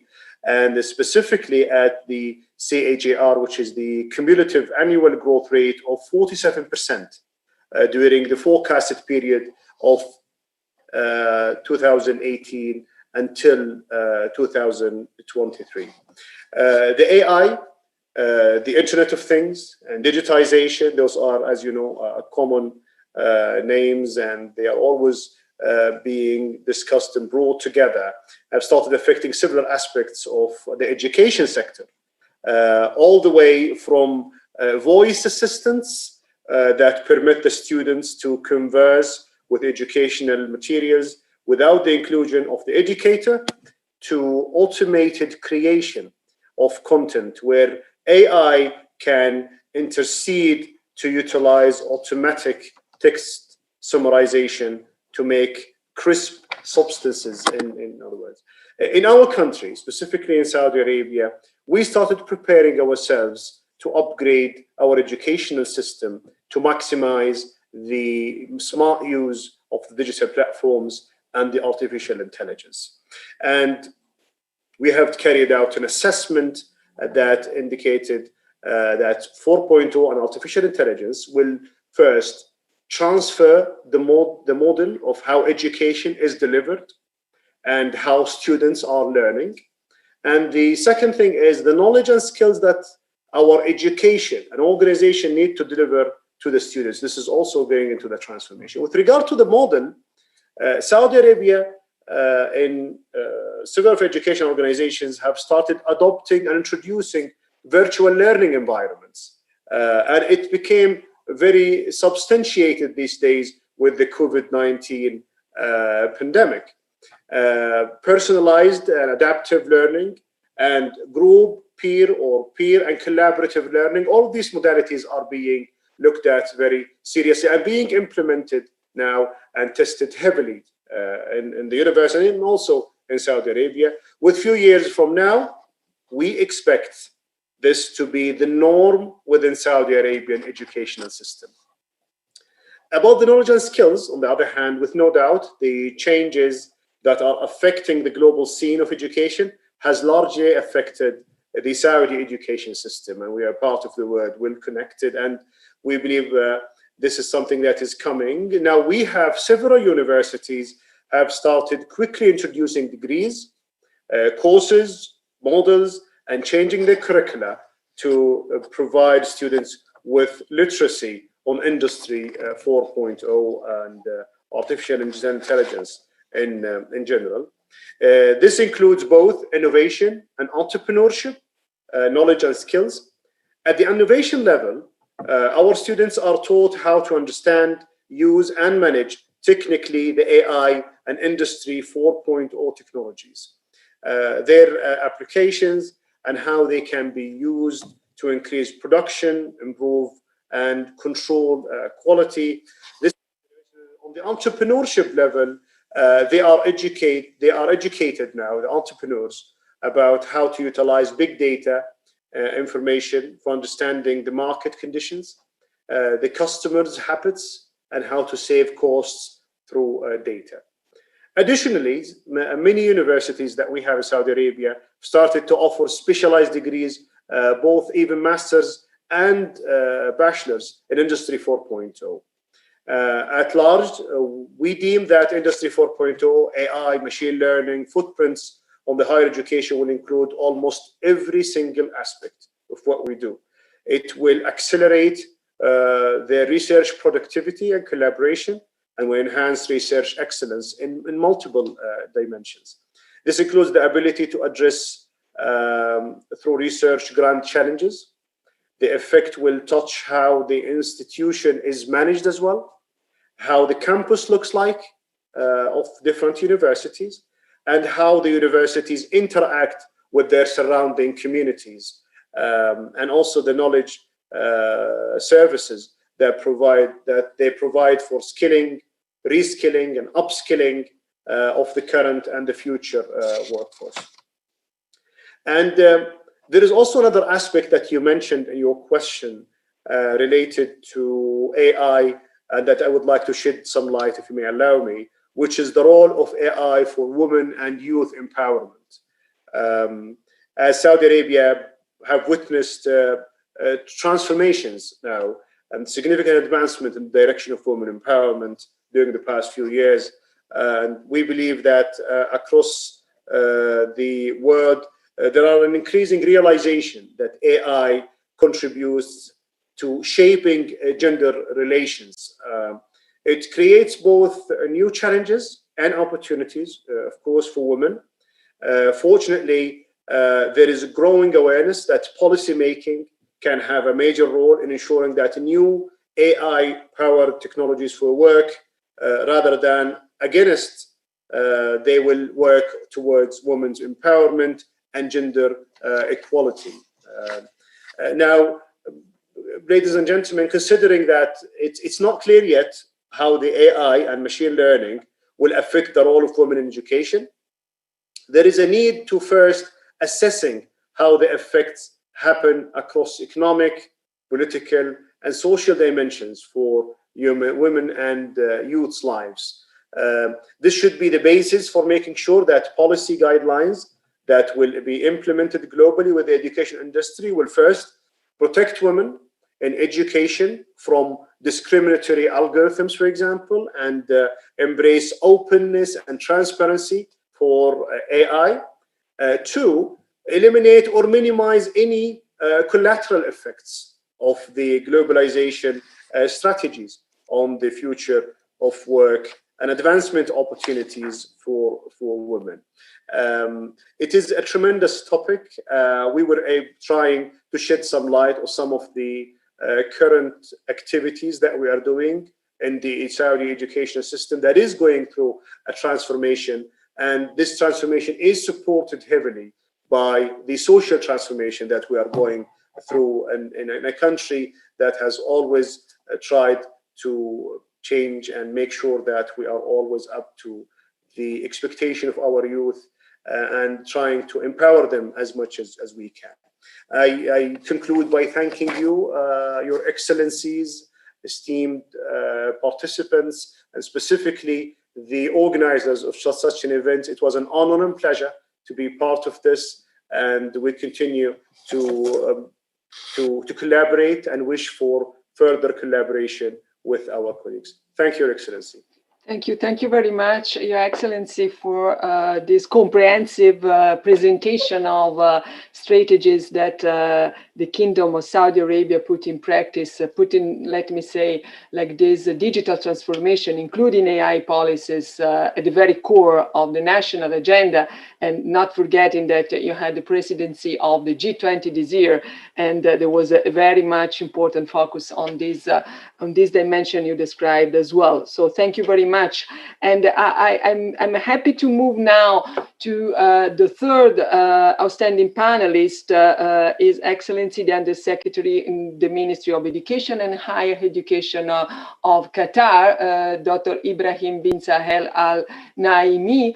Qatar is a country which last year released a national AI strategy, introducing concrete measures in the area of education and skills development. So we are very much keen to know a bit more about your strategy at national level, focusing on, we know, on women and youth as well, and also not leaving behind the humanistic and ethical approach to AI. Thank you very much. The floor is yours, Your Excellency. Thank you, Mrs. President. Ladies and gentlemen, good afternoon. I'd like to express my sincere thanks to UNESCO, the Ministry of Education of the People's Republic of China, and all partners for this amazing international forum, which has a great impact on uniting efforts and providing opportunities for international cooperation and partnership. The aim is to harness the artificial intelligence and information and communication technology for strengthening the educational system and to achieve the fourth Sustainable Development Goal, SDG4, and its targets. As you know, considering the global crisis impacted on all of us by the COVID-19 pandemic and its impact on the life of everyone, especially in teaching and learning, the actual need for technology and artificial intelligence has emerged to address such crisis. The results of which were to shed light on the challenges and weaknesses in societies and in the educational system, and to understand the varying levels across countries in facing this crisis. Therefore, we implore the international community to coordinate collective endeavors to find appropriate solutions to promote equitable and inclusive use of artificial intelligence in education for all, and to enable them to confront and cope with such exceptional circumstances of emergency, so that nobody is left behind, as you mentioned, Mrs. President. We also call for an international cooperation through coordinated and concerted efforts between governments and major technology and communication institutions, both profit and not for profit, as well as all international organizations and individuals, with the aim of raising the key competencies needed for the era of AI to meet the commitment toward achieving the SDG 4 by setting policies and strategies for integrating artificial intelligence into education, encouraging research, innovation, development, and initiatives in this field, and providing the opportunity to utilize open source resources and programs to share experiences and good practices. Therefore, we emphasize the calling by the International Conference on Artificial Intelligence and Education held in Beijing in May 2019 regarding the need for UNESCO to create a forum for the use of artificial intelligence in education.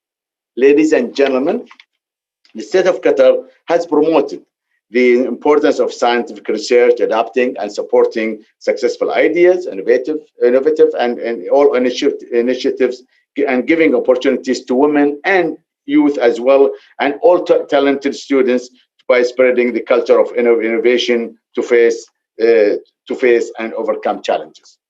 The Qatar Research Development and Innovation Council is yet another stage and an important step in the national march of the state of Qatar in the field, and it seeks to rely on science, technology, and knowledge to accelerate the process of building a sustainable and vibrant economy in which human and social potential flourish.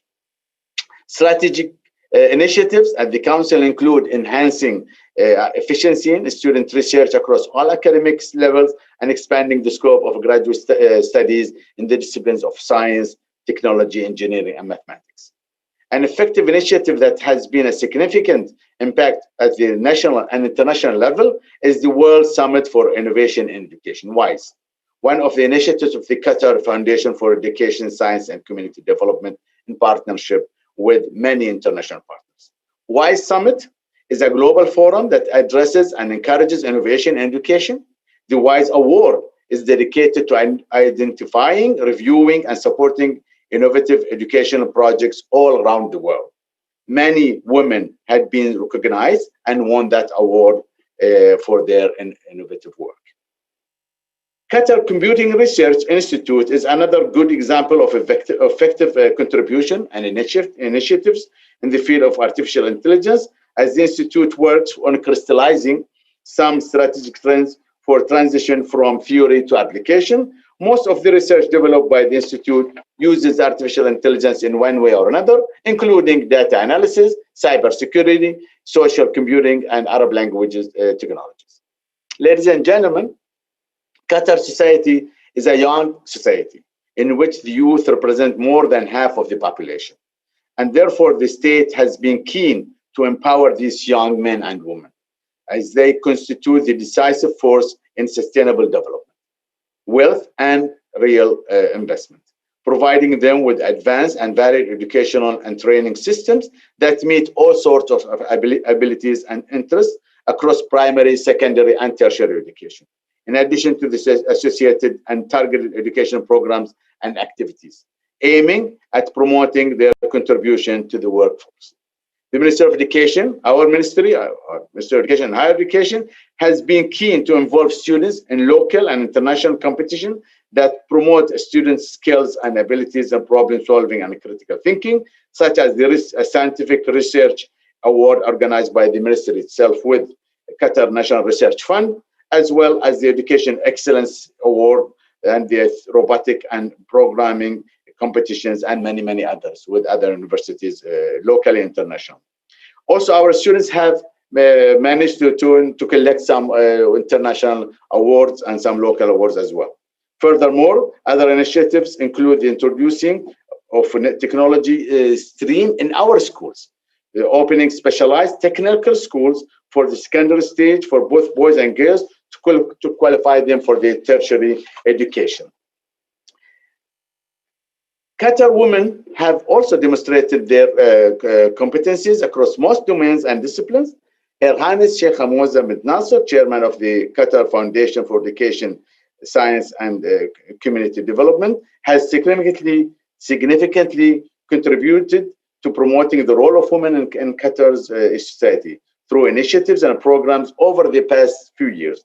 Her Highness has promoted and encouraged Qatar women to leap in education and the proper qualification of young men and women. The state of Qatar affirms its commitment to implementing the 2030 Sustainable Development Agenda, especially SDG 4, by involving all relevant sectors and institutions and sharing this responsibility of building a sustainable society. I wish to conclude by appreciating the efforts made by the organizing team in this forum, which aims to support education policies, good planning, reimagining the future of education, and building more flexible education system in the era of artificial intelligence, while ensuring its ethical, inclusive, and equitable use to protect human rights and achieve well-being for all. Thank you for your kind attention. Thank you very much, Dr. Ibrahim, for describing these impressive policies that your country put in practice. Also, you mentioned the importance of international cooperation. And this brings me to the next speaker, a dear friend, a dear colleague, Gabriela Ramos, Assistant Director General for Social and Human Sciences at UNESCO. Thanks for coming, Gabriela, with us today. And, under your leadership, UNESCO is working on the very first global instrument, standard setting on the ethics of AI. In the form of recommendations. So I'm sure that everybody in this virtual room is keen to know a bit more about the recommendation, the roadmap, and its development.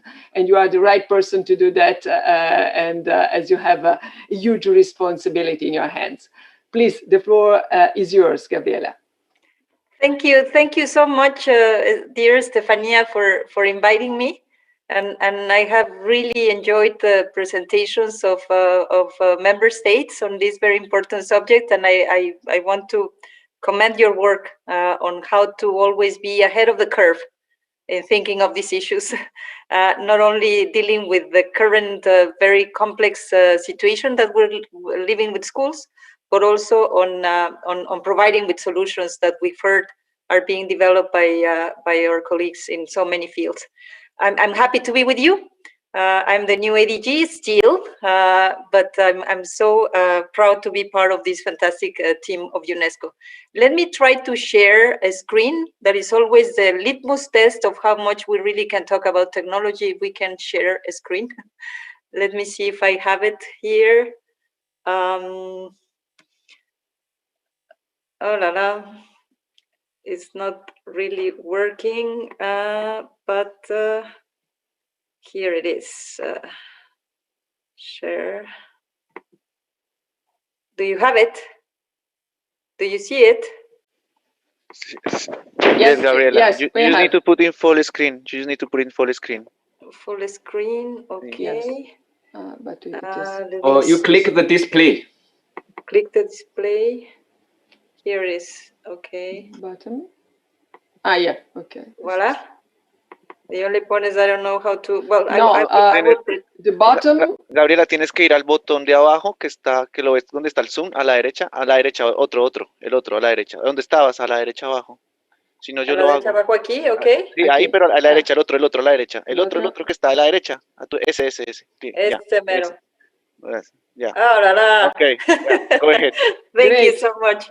Now, the fact is that, yes, well, you have been discussing these issues. I think that Stefania and the fantastic education team in UNESCO has been at the forefront of telling the challenges that we are facing.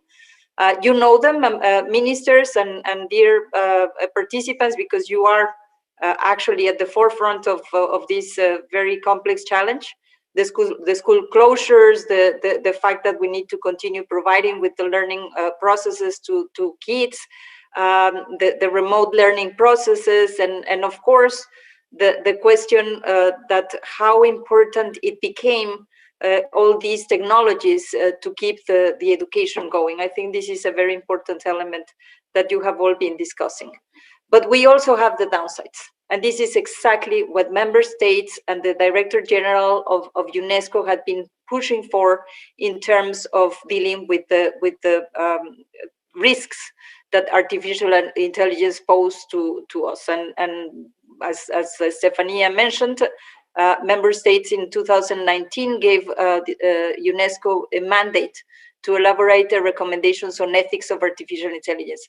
But let me tell you that 24 experts were appointed to develop the recommendation, and they took a very high stance of what ethics is, because it's not just the codified knowledge that we have about values, it's about the ethical reflection in terms of how much we can ask ourselves when to use the technology, how to use the technology, and how to minimize the risk and maximize the benefits. This is for everybody, for you, for me. Anybody that uses technologies need to have the critical thinking in terms of how to really take advantage of them, while understanding when they can create negative outcomes. But then when you think about education and how you are going to deploy these systems for the education effort, then it becomes much more difficult.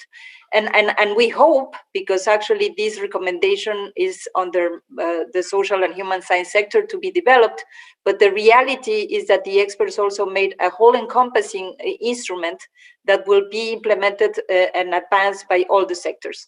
There is a very strong chapter on education, exactly on thinking how much the use of these technologies should be driven by the learning processes, by the pedagogy, by the content development, and not by the technologies.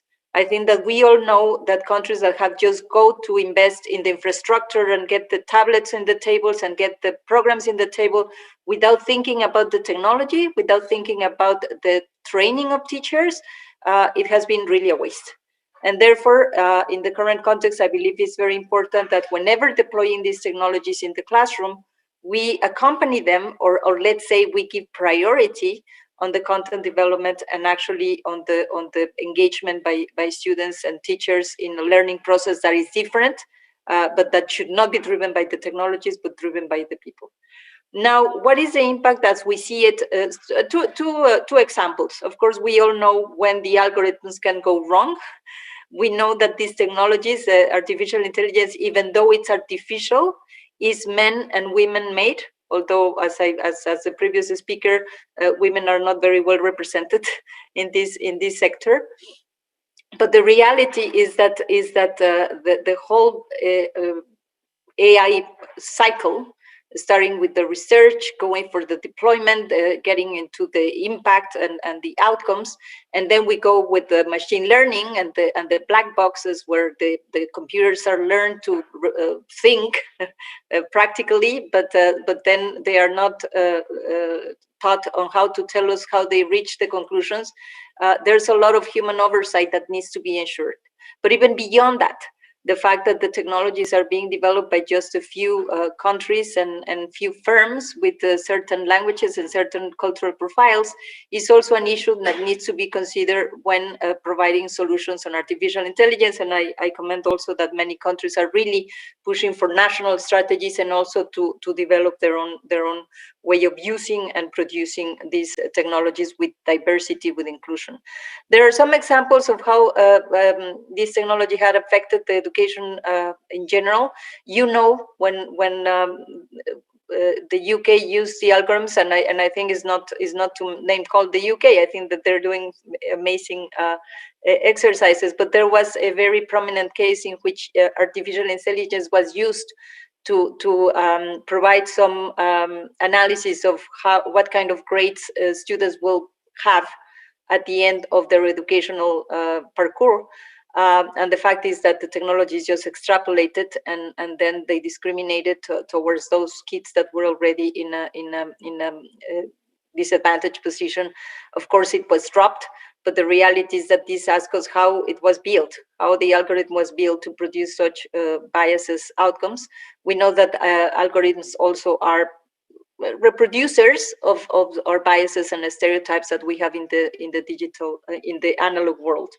Then we know that the software is just amazing. It's like the genome. When you know the genome, the possibilities are just incredible in terms of using these technologies even to understand how the brains works. And this is something the International Bioethical Committee is looking at, because we know how the brain works. And I think this is one of the most interesting experiences in neurosciences. But the reality is that the ethical question is important, because one exercise of artificial intelligence that was to look at how children are keeping the attention or not was not a great way of interference in terms of their own autonomy. So as Stefania has mentioned, we have the draft recommendation. We're looking forward for members to engage in the discussion of this instrument, and we of course welcome the engagement of everybody. It has been an instrument that has been really inclusive. We received 55,000 comments on the draft, and I want to commend my team, because they just included mostly of them which were in the same lines in terms of diversity, inclusiveness, human rights defense, ethical reflection. The fact is that the recommendation has a global scope, has very strong languages, has also an emphasis on the how. It's not only what do we do with artificial intelligence, but how do we implement the recommendation and how we really increase our capacities to deal with these technologies. We include the ex-ante and ex-post assessment methodology, because as I said, it's not only the AI cycle, but the sector, the business model. Countries are talking about the business models in the digital world that are kind of winner takes all kind of systems, very difficult for competition, very difficult for really having an incidence on the developments if you don't come for the major platforms or the major countries. Now, focusing on the entire life cycle and addressing gender and environment and education. Education is Stefania's chapter, but we have very many chapters that are very important. The recommendation covers values, respect, promotion, and of human dignity, human rights. There was a very strong call in the global consultations to have environment and ecosystems, not only on how AI can help us address our challenges as humanity, like climate change, but also how much they themselves, the technologies in the energy consumption, are helping or not to deal with this, and how can we produce more environmental friendly technologies, ensuring, as I say, diversity and inclusiveness, and living in harmony and peace. The principles, you all know them. I think that they are being developed in many instances: proportionality and no harm, safety and security. This is very important for kids. We know how much this is causing a lot of problems in terms of their overexposure to these technologies that the COVID-19 brought with their confinement, but also the impact it had particularly on girls on the social networks in terms of their mental health. The fairness and non-discrimination, we know that there are lots of groups that are not represented: sustainability, privacy, human oversight and determination, transparency and explainability, responsibility and accountability, awareness and literacy, and multi-stakeholder and adaptive governance and collaboration. So it's really very, very whole encompassing. As I said, we are going to be advancing an ethical impact assessment. That is a tool that we hope will help you, members, and the whole ecosystem of the artificial intelligence to do the ethical reflection, which is a very personal reflection. It's the developer that needs to ask themselves whether what they are asking the computers to do, because it's we humans that ask the computer to do things, is really in line with the principles and the values that I have just mentioned or not. But there is also the duty of care of governments, and the regulations really need to advance in this sense to have ethical governance and stewardship. There is a lot to do with the data policy. There is no strong regulatory framework international, because each country go national, but we need an international framework. And that's why we're very encouraged by this global standard. Development and international cooperation, we cannot leave so many people behind. Half of the world population is just not connected, period. I mean, we're talking about the lucky fews, which can be connected to the system. The environment and ecosystems, gender, culture, education and research, economy and labor, health and social well-being. Let me just go through the gender. I could not say it because I have been championing this issue for quite some time. And 2 years ago, I produced a publication on gender and digital, where I found something terrifying that I should share with you. That is that 80% or 85% of all software developments related to artificial intelligence are done by male-only teams. Nothing wrong with very smart male. The only point is that, of course, it introduces biases that we know are leaving women behind. There is a massive underrepresentation of women in the sector, even worse than it's the current analog world in many ways. The gaps are higher because you see it here, the percentage of AI professionals globally who are women, 22%, there's nothing. Papers of AI authored by women, 14% in all these big global conferences. Percentage of authors that leading conference in the AI field, it's also very low. And then the percentage of engineer students who are women is 12%. And again, Stefania, the work that you're doing with girls, with coding, with getting them into this scientific field, I think is really very important. And then, of course, as I said, we're gonna include the gender perspective in the ethical impact assessment. We will be promoting policies, and this is pretty much in line with the global priority of UNESCO on gender, policies that ensure that AI contributes to the gender equality. But you know, the recommendation is also very good because as we went into the consultations, 11 regional consultations, and as I said, the online consultation that was very impressive, we got the experts to say, let's not just go for general statements, let's ask countries to dedicate funds for this issue, and then affirmative action also to allow for women to be represented, eradicating gender stereotyping, eradicating all the biases that are translated into the AI systems, what we have in the world, that is even delivering a terrible increase on violence of men against women. I think this is something we need to address. So the next step, of course, we will be addressing these entrenched gender biases, and we hope that the strong normative instrument at the global level will set up the way forward. But we also need a national level action that will translate this instrument into something that is meaningful, and therefore we'll be so glad to continue joining forces, not only in UNESCO with my dear friend Stefania, but also with everybody that would like to get into this very important field that I feel is unique and that I feel is so relevant that UNESCO deals with it. So thank you so much for giving me the floor. I'm looking forward to continue getting changes in this very important matter. Thank you so much, Gabriela, for this impressive work you are doing. Thanks for your leadership at UNESCO, not only in Place de Fontenoy in Paris, but as you said, we need really a huge international community to support this work. I'm sure this recommendation will become a milestone in the process of developing AI policy. Thank you very much. And now I kindly ask all of you to fly with me from Paris to the southeast to join His Excellency Mr. San Vatana, the Under-Secretary of State of Education, Youth and Sport of Cambodia.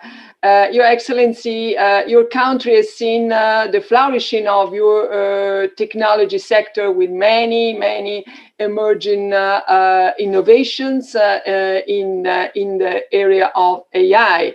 And I really would like to listen to your presentation description of how your government is implementing national strategies in order to make the education sector a real innovative, transformative public sector at national level. Thank you for being with us. The floor is yours. Je vous remercie, Madame, Your Excellency. Thank you, Madam. Good afternoon. I wish to extend the sincere greeting from Kingdom of Cambodia with our best wish for your safety and healthiness amid the pandemic of COVID-19. Since the first case of COVID-19 were found in Cambodia back in March 2020, school and education institutions were put in closure. Ministry of Education, Youth and Sport had envisioned the twin measurement aimed at first ensuring the most appropriate continuity of education activity at all levels with focus on quality, equity, inclusiveness, and education for all. Second, ensuring the most minimum loss of life and asset of our education staff, students, and institutions, with focus on social assistance support, hygiene, and sanitation. However, the pandemic situation contextualized the emergence of digital education in Cambodia. I wish to emphasize here that so far we are at the level of 10 years early than our expectation. Within the first 3 months of school closure, digital education was operated at the concept of social entrepreneurship. Probably it is a bit strange to use this word, but we as the public sector operate digital education at the concept of social entrepreneurship. And of course, it is the largest social enterprise in Cambodia with more than 120,000 staff localized to 15,000 schools and 3.2 million students as our client. Our product and service, or so-called the digital content, were channeled on air through 77 digital TV channels, online with 8 platforms, on-site to the most remote and targeted areas, and even offline by deploying the server and unified router to school at remote internet connection area. Your Excellency and colleagues, we have done not based on our duty, but by knowing that among those students, our children are there too. Our daughter, our son are there too.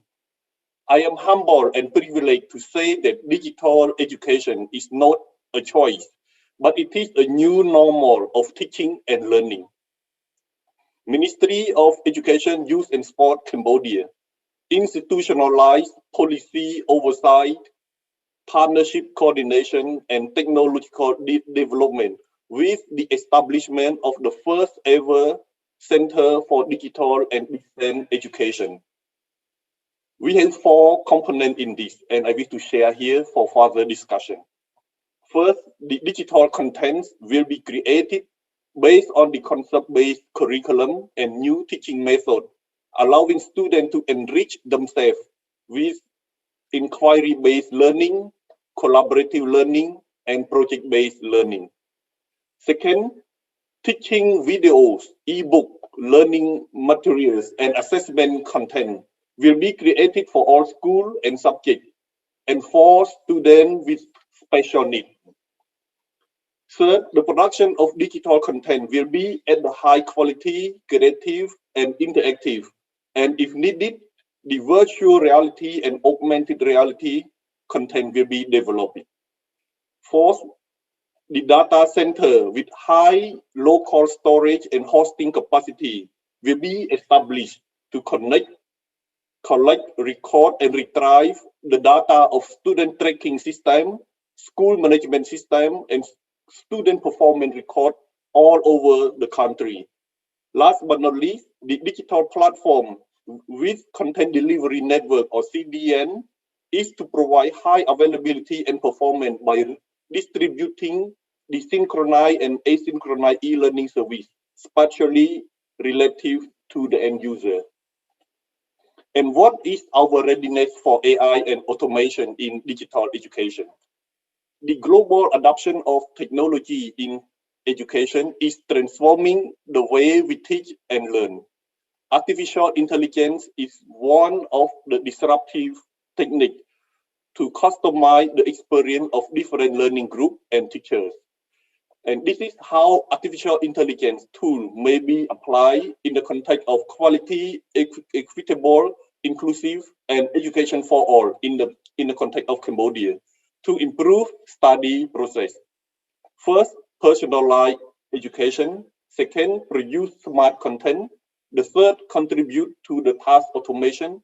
And last is to ensure the access to education for all students with special needs. And what is the opportunity of addressing gender inequality in education through AI and automation in the context of digital education transformation? I personally, and I wish to highlight here that I personally believe that if AI and automation are not developed and applied in gender responsive way, they are likely to reproduce and reinforce existing gender stereotypes and discriminatory social norms. Technology, of course, are rarely gender neutral in practice. If AI and automation continue to ignore women's experience or to leave women behind, everyone will be worse off. As the conclusion of my contribution to this panel, I would like to raise 5 recommendation points and open for further discussion, Madam Facilitator. First, women should be active participants, rather passive beneficiaries in creating AI and automation. Women and their experience should be adequately integrated in all steps related to design, development, and application of AI and automation in education. Second, the data that inform algorithm, AI and automation should be disaggregated. Otherwise, the experience of women will not inform these technological tools, and in turn might continue to internalize existing gender bias against women, even in our education sector. Third, education institutions should plan for and invest in building capacity of women to achieve smooth transition to AI and automation. This would require vocational or technical training at both education and work level. Fourth, AI and automation should be designed to empower gender equality, such as cyberbullying, gender-based violence, and sexual harassment. The power of AI and automation should be employed to enhance women's access to education and flexible work opportunity. Last but not least, all standards related to AI and automation should integrate a gender perspective in a holistic manner, rather than treating gender as a merely biased issue to be managed. Your Excellency, ladies and gentlemen, I wish you all the best and thank you for your attention. Thank you. Thank you very much for this comprehensive presentation and all these last points which summarize messages from Cambodia to all our participants. I'm moving very fast to Kenya and asking Mr. Vincent Adul, representative of the Ministry of ICT, Innovation and Youth Affairs, about national strategies and programs which the country, the government, been implementing to define AI competencies for school students and youth. Thank you very much, Mr. Adul. The floor is yours. Thank you very much, facilitator, and all the delegates and all protocols observed. For me, I come from the ICT ministry. I'm not from education, so I may be a little bit more process focused and technical, but I'll try and see how much I can accommodate the education ecosystem. Well, I start off with the issue about the definition of AI, which we pick up from the book of Russell and Novig, where it's defined as designing and building of intelligent agents that receive passes from the environment and take actions that affect the environment. Now, when you look at the definition of AI, there are normally several definitions. You appreciate that there's actually a very big need for big data. Now, in Kenya, we had an ICT policy that has been very long from 2006. We revised our ICT policy in 2019. And in the new ICT policy, our cabinet secretary stated that the revised policy provides a clear and compelling vision to drive social, economic, cultural, and political transformation through effective use of ICT in the years ahead.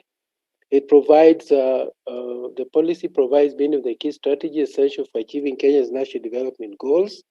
And this, of course, entails speeding up the development of new generation of mobile, high-speed, secure, and ubiquitous infrastructure. Now, for Kenya, one interesting thing is that the year 2013, we started a project called One Laptop Per Child, which was known as the DigiSchool. Now, this digital literacy program was focused on integrating ICT within the sectors of the education hierarchy. It was known as DigiSchool and was born out of the government of Kenya's vision to make sure every pupil is prepared for today's digital world and to transform learning in Kenya in the 21st century. Now, the program actually introduced the use of ICT infrastructure, content, and devices to students in primary school, beginning with those in lower primary, in the use of digital technology and communication. Now, the DLP targeted learners in public primary schools, where we have about 20,000 of them in this country. Now, the whole project was actually led by the Minister of Education because it involved various ecosystems, and actually UNESCO has been very helpful in coming up with the guidelines to assist in the realization of this initiative. Now, the program has actually provided a lot of benefits, and that has been the development of skills for our knowledge economy, promotion of research and development, promotion of locally assembled and manufactured goods and services. Goods, actually, most of the tablets used by the students actually manufactured locally. Now, if you look at all these things we're talking about, ICT here, we're basically talking about automation. And I think it's important to appreciate that there's a difference between automation and artificial intelligence. We know that automation allows systems to be programmed to perform specific and repetitive tasks, whereas AI is designed to seek patterns, learn from experiences, and make appropriate decisions. It does not require an explicit program path to determine how it will respond to the situation it encounters.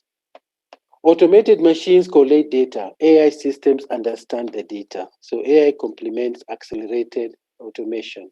Now, I also decided to look at some of the factors that can assist in the successful improvement of use of ICT, of use of AI in education in Kenya in general, Africa in particular. This involves the following. One should be the issue of inclusive access. You know, in Kenya, because of just like all developing countries, you don't have access to internet everywhere, but the mobile revolution has brought quite an opportunity for people to use the mobile devices. There's also the issue of local content, because even if you're going to teach people, you need to put the content, the education content, in a way in which everybody else can understand. So there's a need to aggregate local content to reach as many people as possible. There's also a need to ensure that you can train professionals, especially teachers who are actually going to be the main agents in promoting the educational content. There's also the need for partnership. The future of AI in education to scale requires consultation with the school, users, governments, and private sector.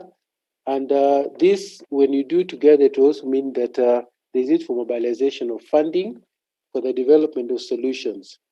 Now, but all in all, we also need to do, as a country, international benchmarking. Now, if we are to come up with a strategy for AI, given that it's something that is actually new, what we should be looking at? One is a reliable and supportive infrastructure. This means they need to invest in connectivity of the infrastructure is actually very, very important for AI. The other one is also considering we talked about the private-public partnership. It's also important to actually also look at the human capacity building. Now, next is the robust regulatory and policy framework. Now, policies can be powerful tools to promote technological developments by encouraging innovation and investment. At the same time, as leading countries have shown, governments' engagement and experimentation with nascent technology can also be a powerful signal of trust and support for local companies. Now, in this regulatory framework, what are the kind of elements you should be looking at? One is data privacy and security. A data privacy and security framework that individuals can trust, encourage, and empower them to use AI-based solutions that require their data to work. Data privacy and security laws should aim to protect users' data without restricting the ability to move the data across borders. The second is the issue of cybersecurity. There is need to adopt cybersecurity laws that provide for meaningful deterrence, incentivize investments, clarify legal responsibilities, and create effective and reasonable enforcement mechanisms. Additional authorities should help users to understand and properly manage the risk inherent in AI technology. The next one is digital strategies and cloud adoption initiatives. And I ask to go to conclusion, sorry, because we are really racing against the clock. Yeah, thank you. No, please, please. Or let me just finish on our education system. We came up with a new education system, so we said probably we have the new education system that actually being piloted, and we looked at how AI could assist it going forward. So one is we have seen that the AI could assist in tailoring learning experience for students. We can have smart algorithms to determine best teaching methods. It can assist in career path progression, reduce bias in grading, predicting students' future performance, uncovering learning gaps, generate customized education content and collaborative learning, AI tutors, and smart schools. Now, going back to the last issue of the Sustainable Development Goal number 4, which is education goal that aims to ensure inclusive and equitable quality education and promote lifelong learning opportunities. It is our belief that AI can assist the globe realize that. Thank you, madam. Thank you very much. Great job in Kenya from the more technical perspective, very useful for us in education. Well, moving very fast to the chair of Information for All program, as you know, Miss Dorothy Gordon is an active promoter of digital skills development for all, and as a precise mandate to develop AI skills through lifelong learning opportunities. So I would like to ask Dorothy your perspective about what are the most important policy levers to promote an ethical approach in AI. Thank you. And please, watching the clock, unfortunately, we are a bit late. Thank you. Yes. Good afternoon, good morning, good evening, everyone. It's a real pleasure to be with you, and thank you, ADG, for your question. Excellencies, distinguished ladies and gentlemen, I'm very pleased to join you today from Ghana and in my capacity as the IFAP chair.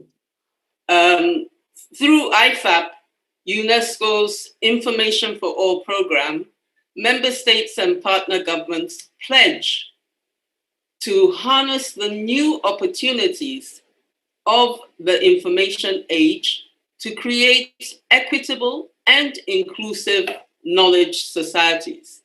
And I'm particularly pleased to note the continuous strong support of the People's Republic of China for the IFAP program over the years.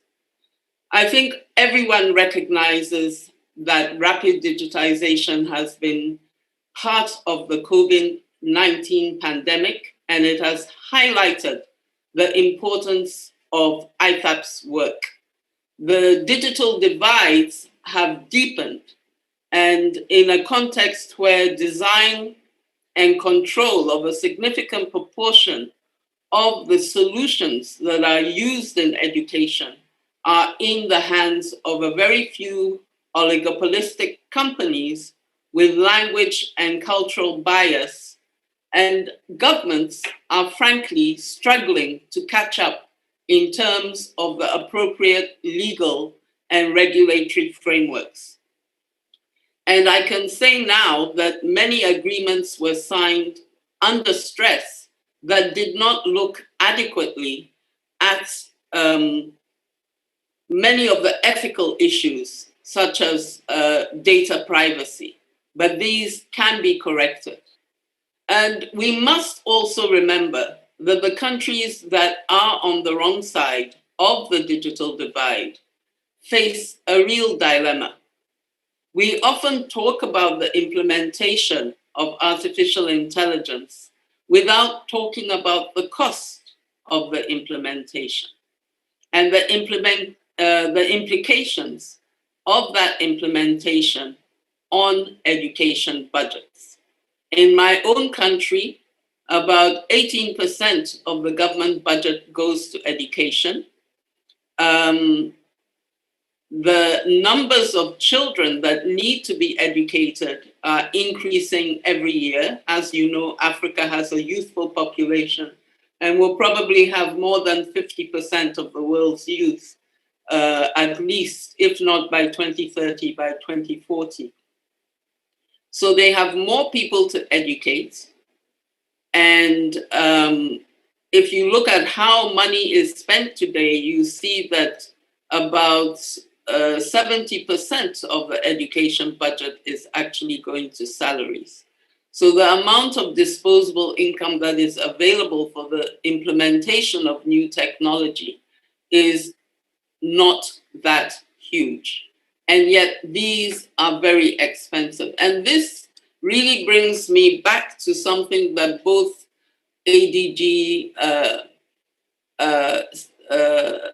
for education as well as Ms. Ramos highlighted.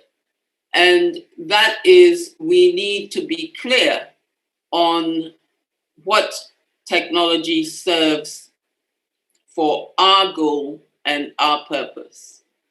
And so while we are all struggling to rethink education and be clear of what it means, we have in many countries of the world, as my colleague from Kenya just stressed, a situation where there are so many children who have never accessed the internet.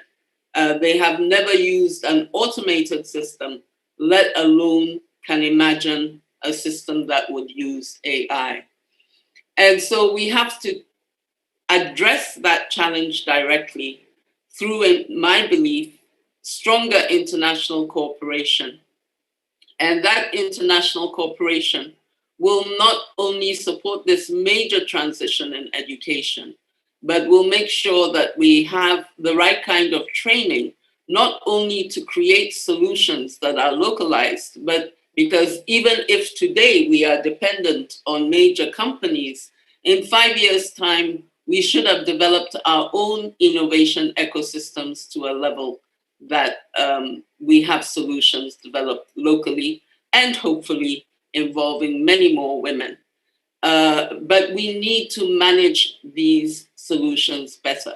And if we look at the implementation of technology solutions in education today, we see that we're spending a lot of money without necessarily the right kind of impact. And we haven't put in place adequate systems for monitoring the impact that would create a feedback loop into the choice of technology. So I was evaluating games for teaching mathematics over the past weeks, and I have not been impressed, and I've been testing them with children. This is just to give an example. So I want to suggest that while the international community is developing frameworks that will guide our overall application of artificial intelligence, these also have to be complemented by very clear procurement guidelines on how we will procure these solutions. And those procurement guidelines can also serve as training for our public servants because they will highlight the issues that need to be addressed. So for example, if we look at cultural erosion, you would look within the contract, the format for the contract, on whether or not we have localized content in that solution. And if we do not, how we are going to address it. We will look at the gender biases, as well, of course, and most importantly for me, looking at the overall management of how, what will happen to our children's data. And it was very interesting for me to observe that I read it last week. I don't know when they tried to implement it, but New York State is requesting that if any company wants to sell a solution, an AI solution to the state of New York, they will have to declare their algorithm so that it can be audited for its impact.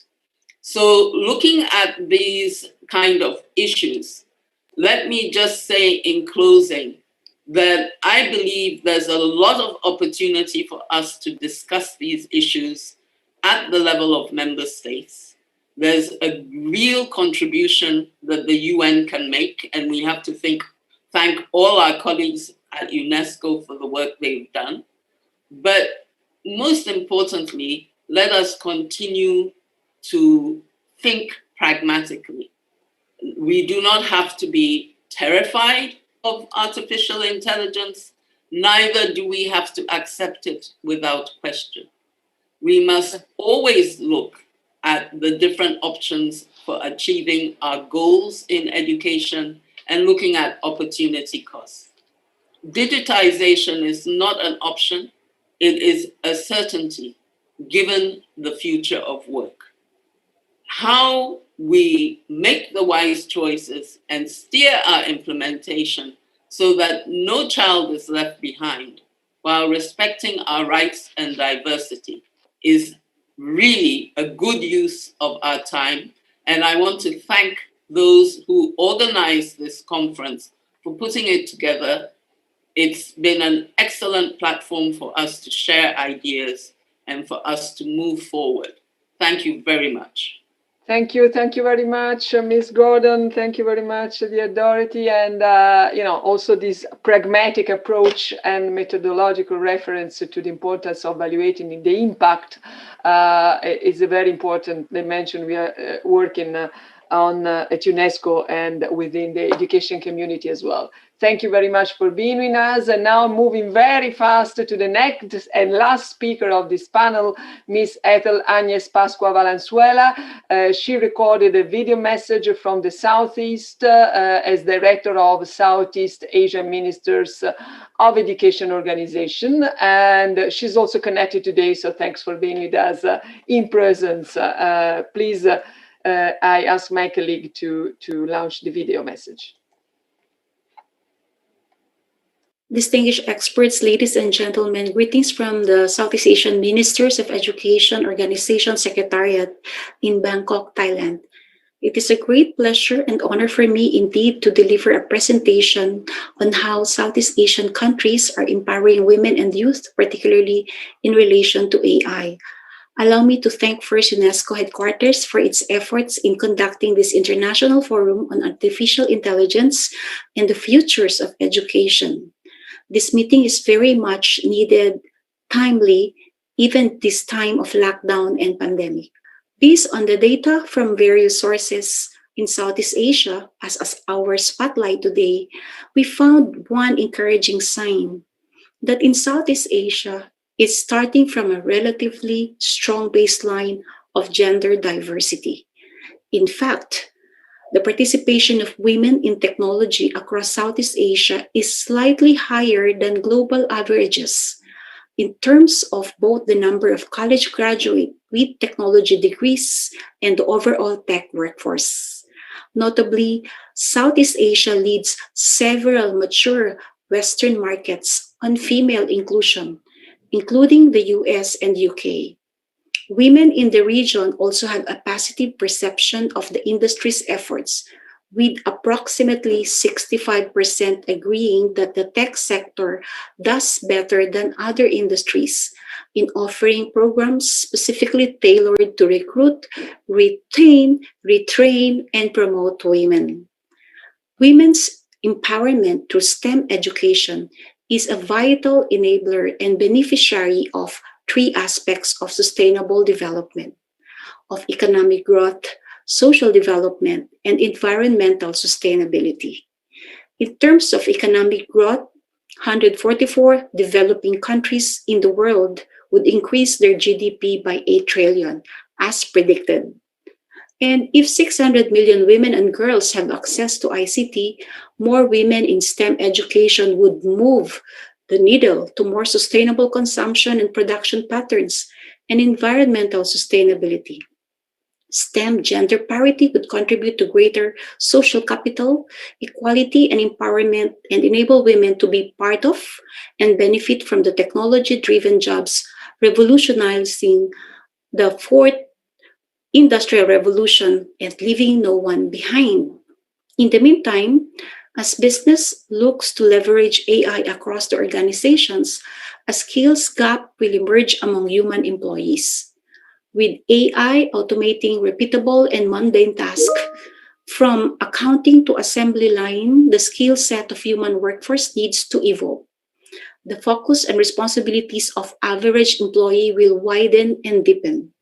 So we need to think about educating our current and future workforce, including women and youth, to learn the skills that machines can't replicate, such as creative skills, social skills, cognitive skills, emotional skills, technological skills, strategy development, and even imagination and vision. AI is going to bring about a paradigm shift. New skills are needed in a world where machines are augmenting our businesses. We cannot leave behind our current workforce. We need to think about how we're educating women and youth and up-leveling our learners and workforces. Honing the skills of women and youth that are uniquely human while also becoming cross-disciplinary experts will be the new reality of human work. When AI steps in, the role of teacher also changes. In the school of tomorrow, teachers and machines collaborate to help students learn faster, more efficiently, and better. And this is precisely what we observe in this time of pandemic when digital technology and revolution just zoomed in. This will allow teachers to focus on different aspects of the job. With AI taking over tasks such as testing and grading, developing personalized curriculum, or understanding a student's emotion, the teacher will have more time developing social and emotional skills of the learners.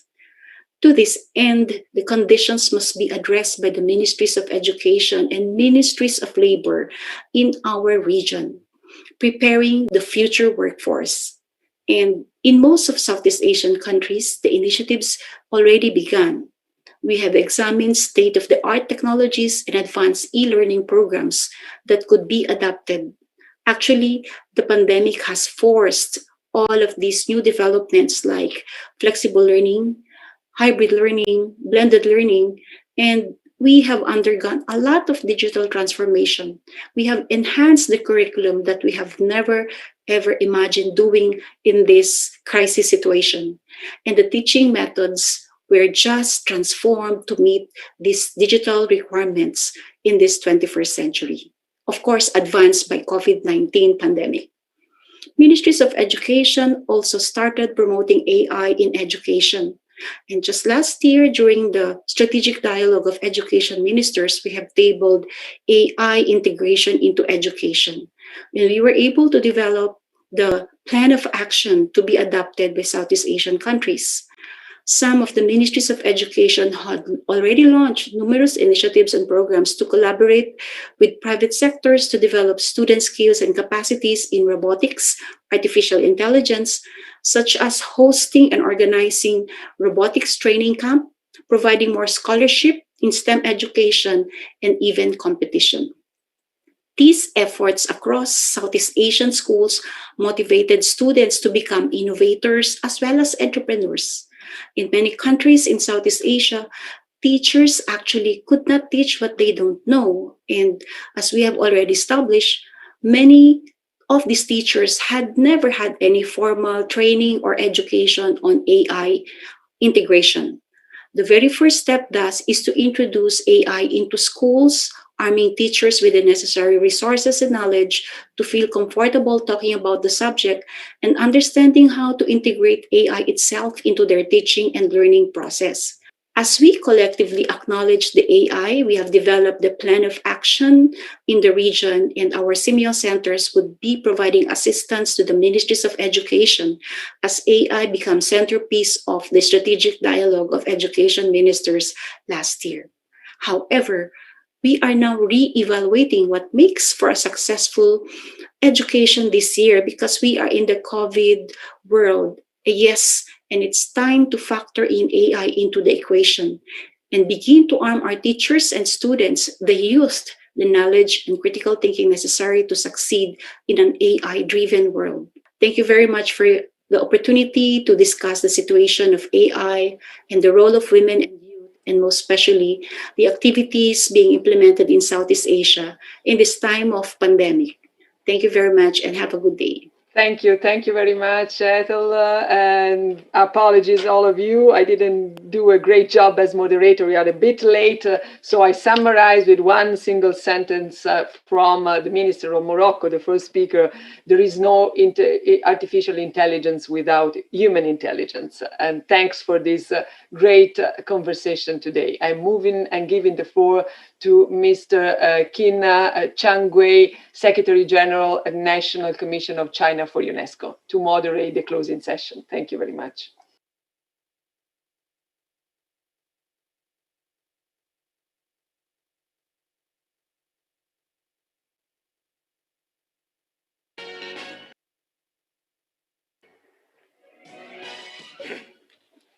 Your Excellency, Assistant Director General for Education for UNESCO, Ms. Stephanie Giannini, and Your Excellency, Vice Minister of Education and Chairperson of Chinese National Commission for UNESCO China, Mr. Tian Xuejun, Your Excellency, President of the Beijing Normal University China, Mr. Deng Qi, and distinguished guests, ladies and gentlemen, and dear friends, good day, and welcome all of you to be here at the closing ceremony of the International Forum on the AI and the Future Education. And with our joint efforts, we have experienced 2 days of sharing today, and we know that all the distinguished have shared their opinions, and we have really learned a lot from their inspiring and excellent speeches, which has deepened our understanding about AI and education. During the conferences, the UNESCO the Ms. Giannini, Assistant Director General of Education and the UNESCO, the headquarters of UNESCO, and the Executive Board, and many of the colleagues from UNESCO has done a lot of great job and taking a very important leading role. And now I'd like to give the floor to Ms. Giannini, Assistant Director General for ADAM for Education for UNESCO. Please. Thank you very much. It's a great pleasure and an honor to close this international forum on artificial intelligence and the futures of education. Let me say that this is the first time we organize a large-scale conference that successfully, we can say, merge virtual sessions and physical meetings in Beijing. It sets really a promising, innovative precedent in the so-called new normal, maybe in the near future.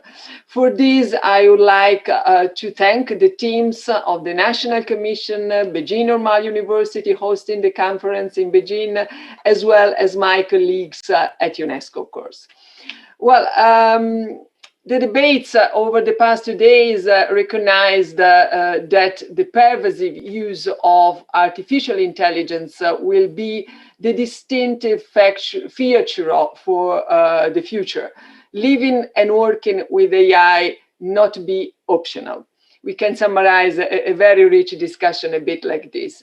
And the future of technology is now preparing to live and work safely, effectively with AI is a shared challenge at global level, definitely.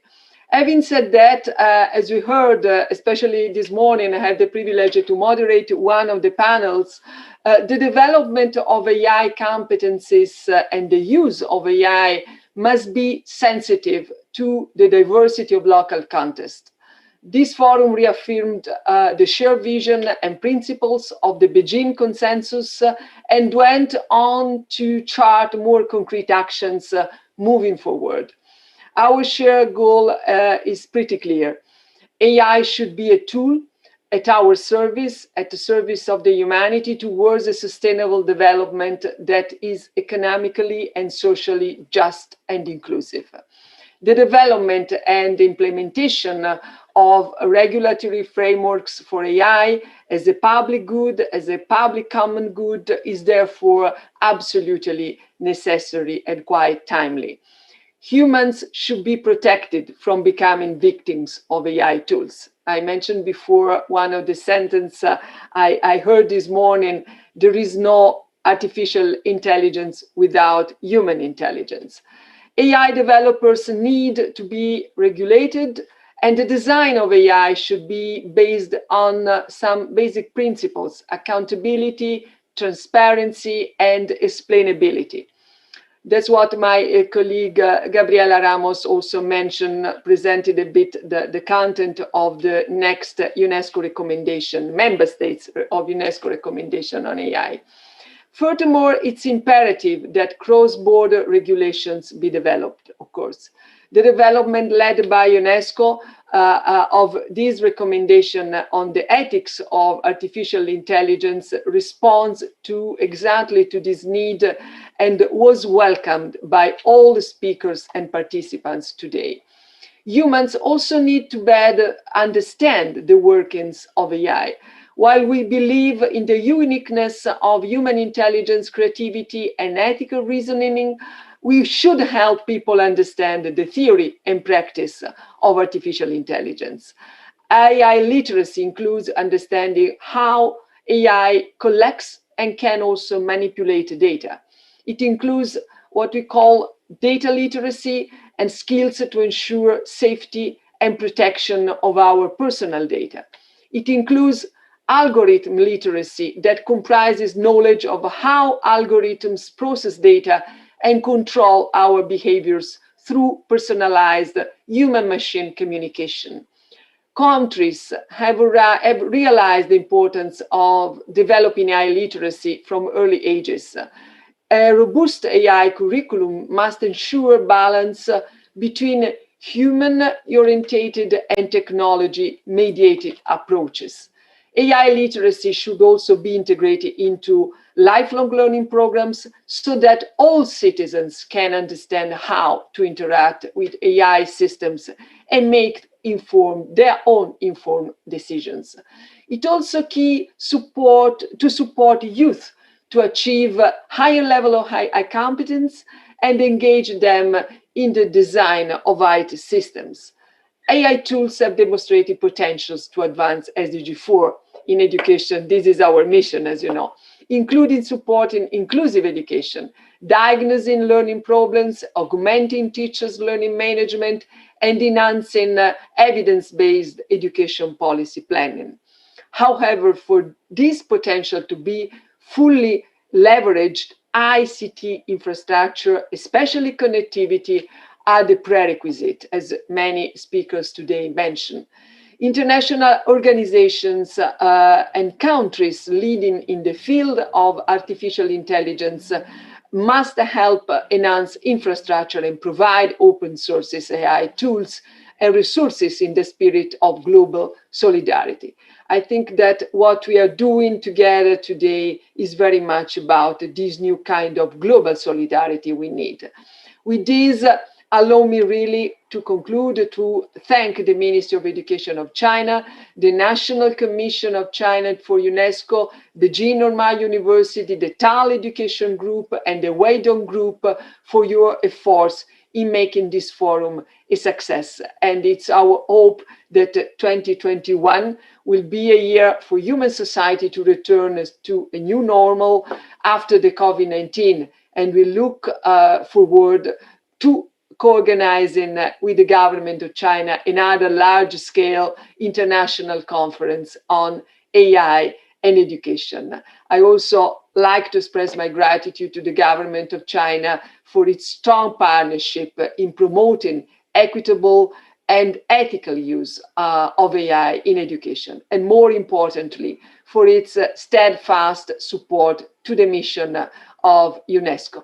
I wish to thank all speakers, all participants. After a very tough year for all of us, I wish you a peaceful and pleasant end of the year season. Thank you very much. Thank you, Madam ADG. 谢谢贾晶晶女士。本次会议的举办。Thank you, Ms. Giannini. The whole organizing of this conference has received great support from Beijing Normal University. The teachers and students have done a lot of work. And now let's give the floor to the president of Beijing Normal University, Mr. Dong Qi, to give the speech.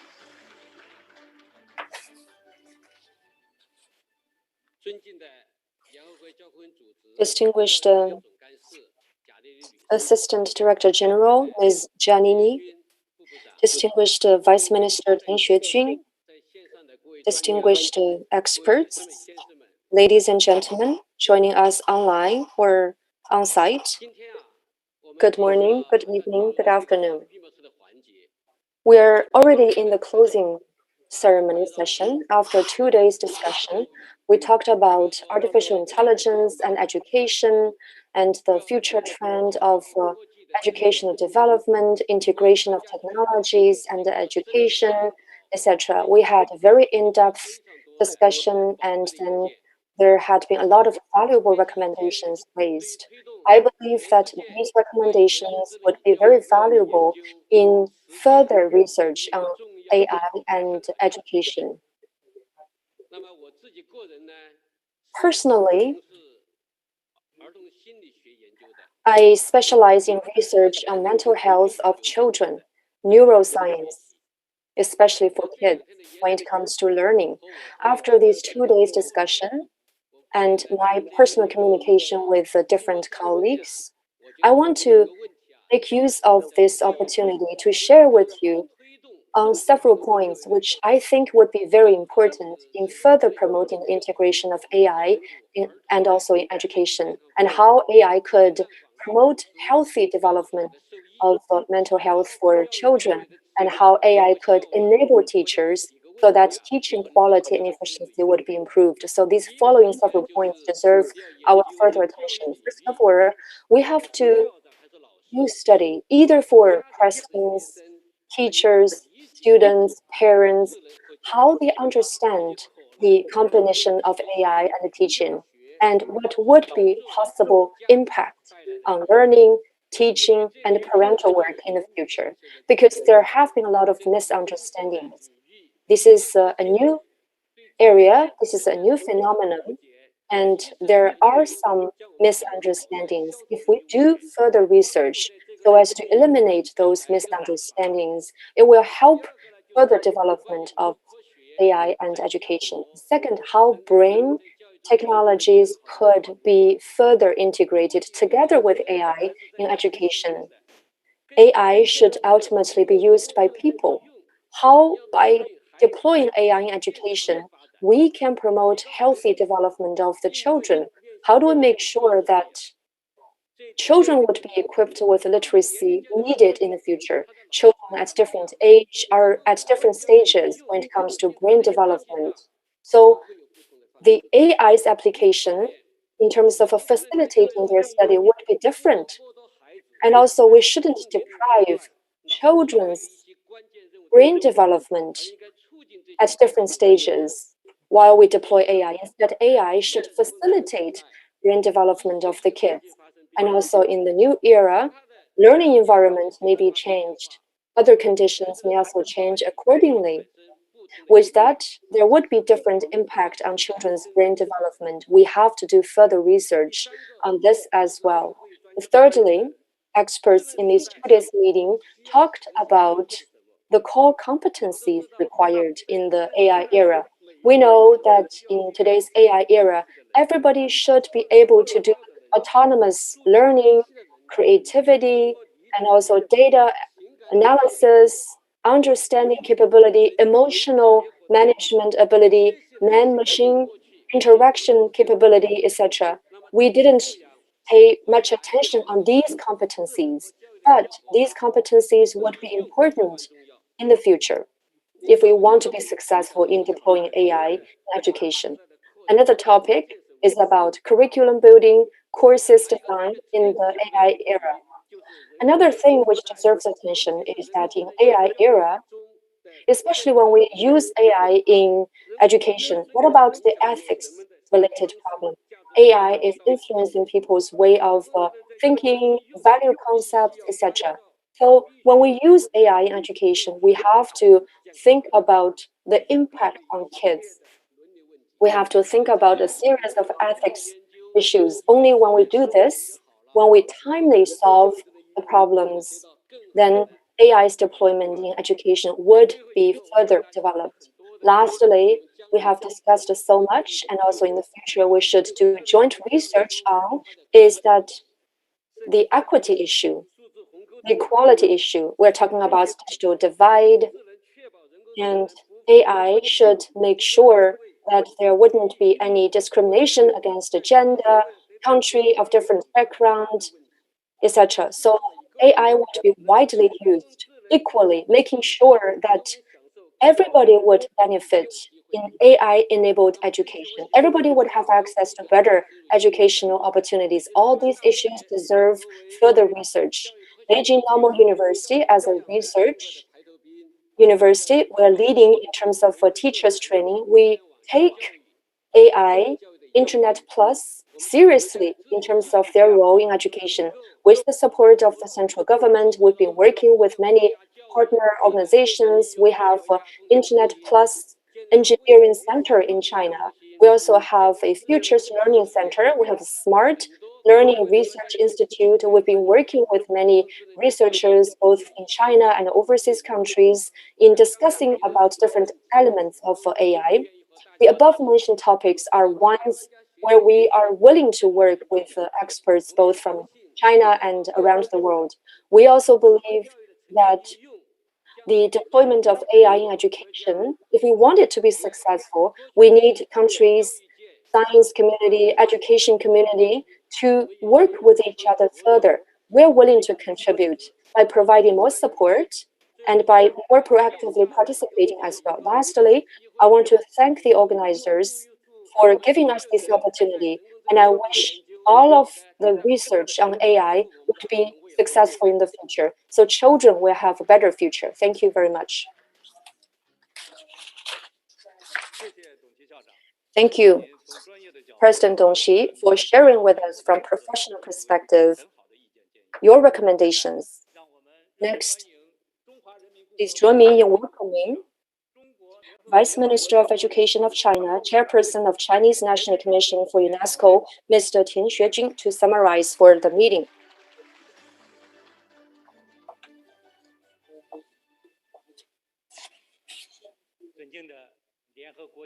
Your Excellency, Ms. Stefania Giannini, Assistant Director General for Education of UNESCO, distinguished ministers, President Dong Xi, ladies and gentlemen, friends, good morning, good afternoon, good evening.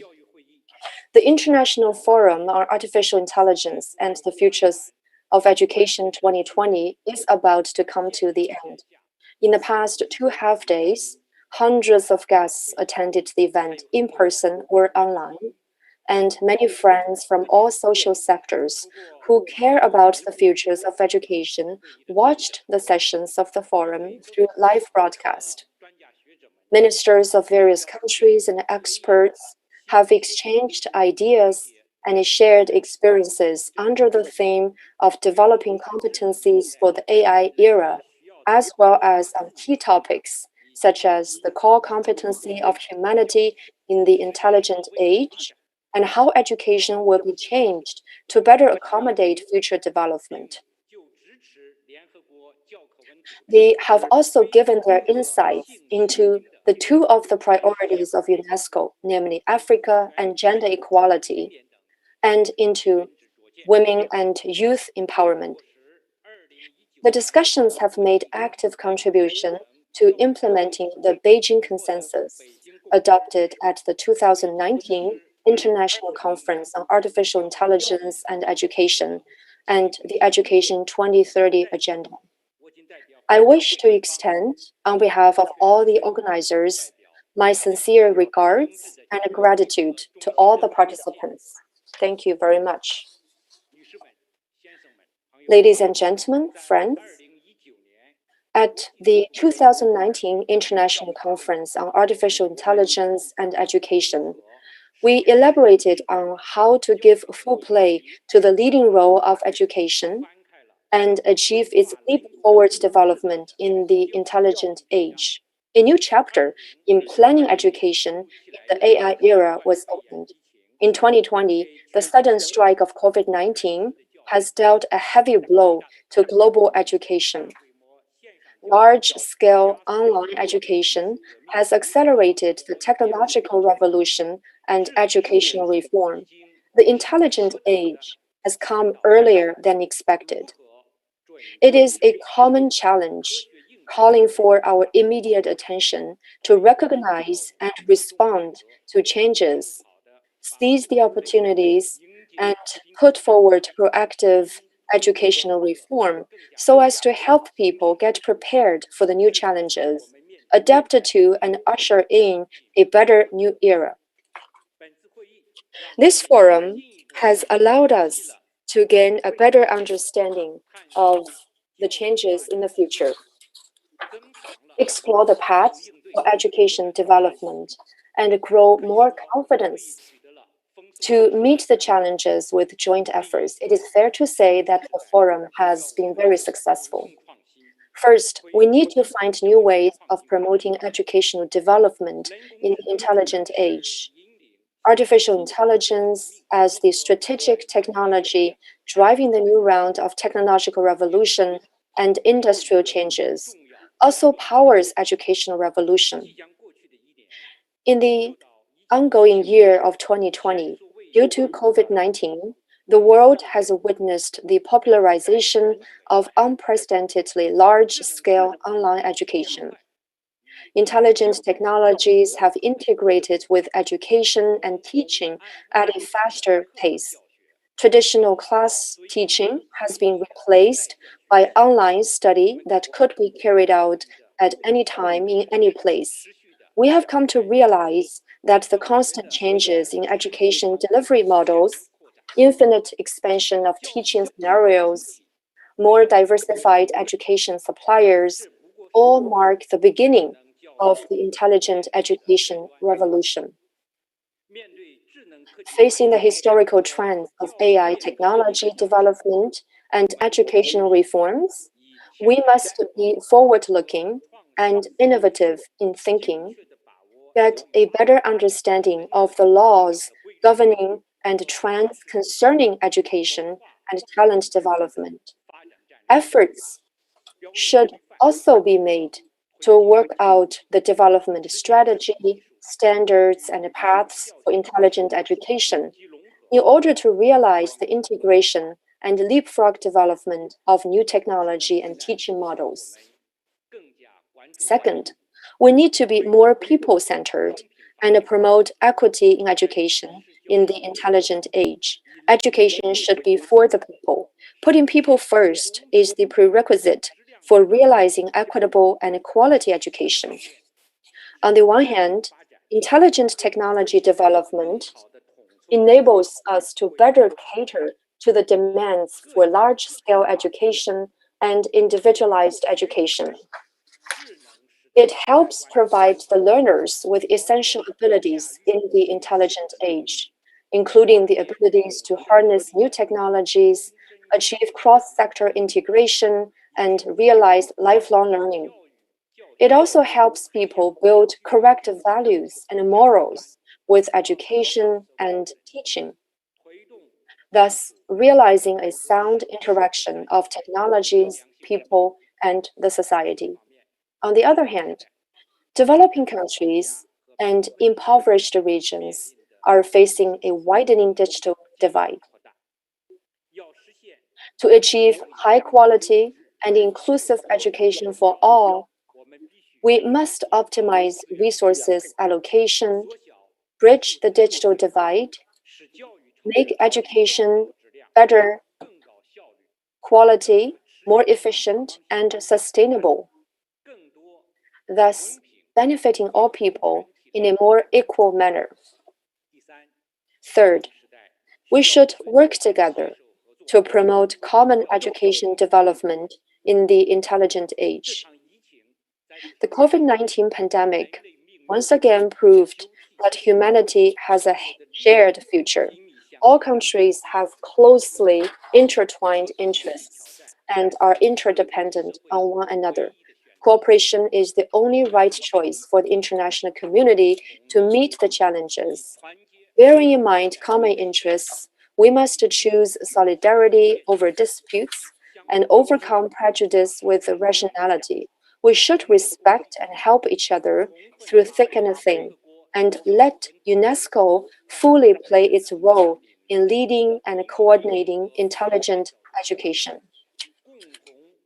We should put in place cooperation mechanism and exchange platforms and share excellent resources to help developing countries, especially African countries, to develop their education, jointly implement the Education 2030 agenda, and build a community with a shared future of education for the intelligent age. At the fifth plenary session of the 1966 Central Committee, convened over a month ago, a proposal for formulating the 14th five-year plan has been deliberated and adopted.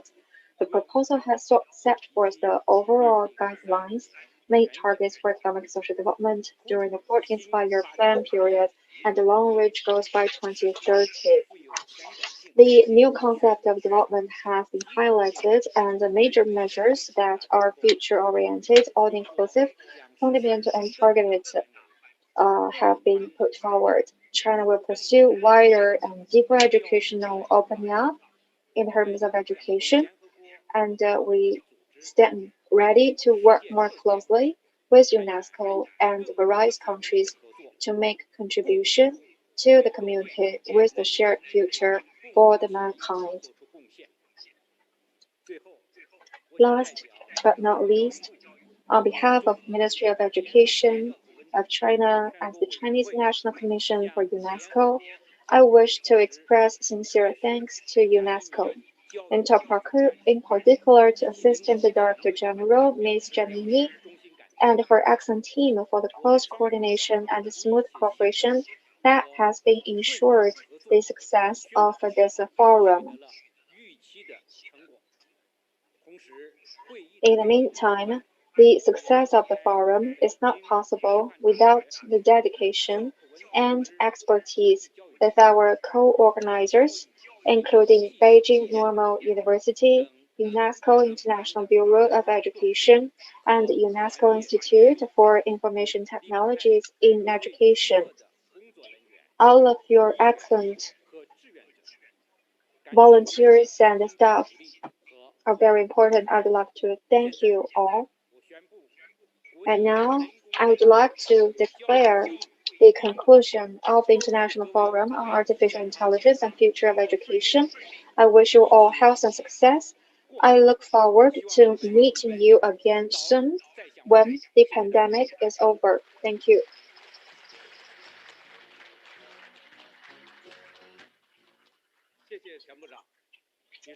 Thank you, Minister Tian. Ladies and gentlemen, dear friends, the International Forum on AI and the future of education concluded successfully. I wish you a full health new year. Thank you very much. Thank you.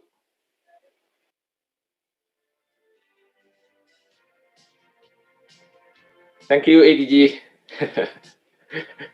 Thank you. So, well done. Thank you very much. You deliver the closing very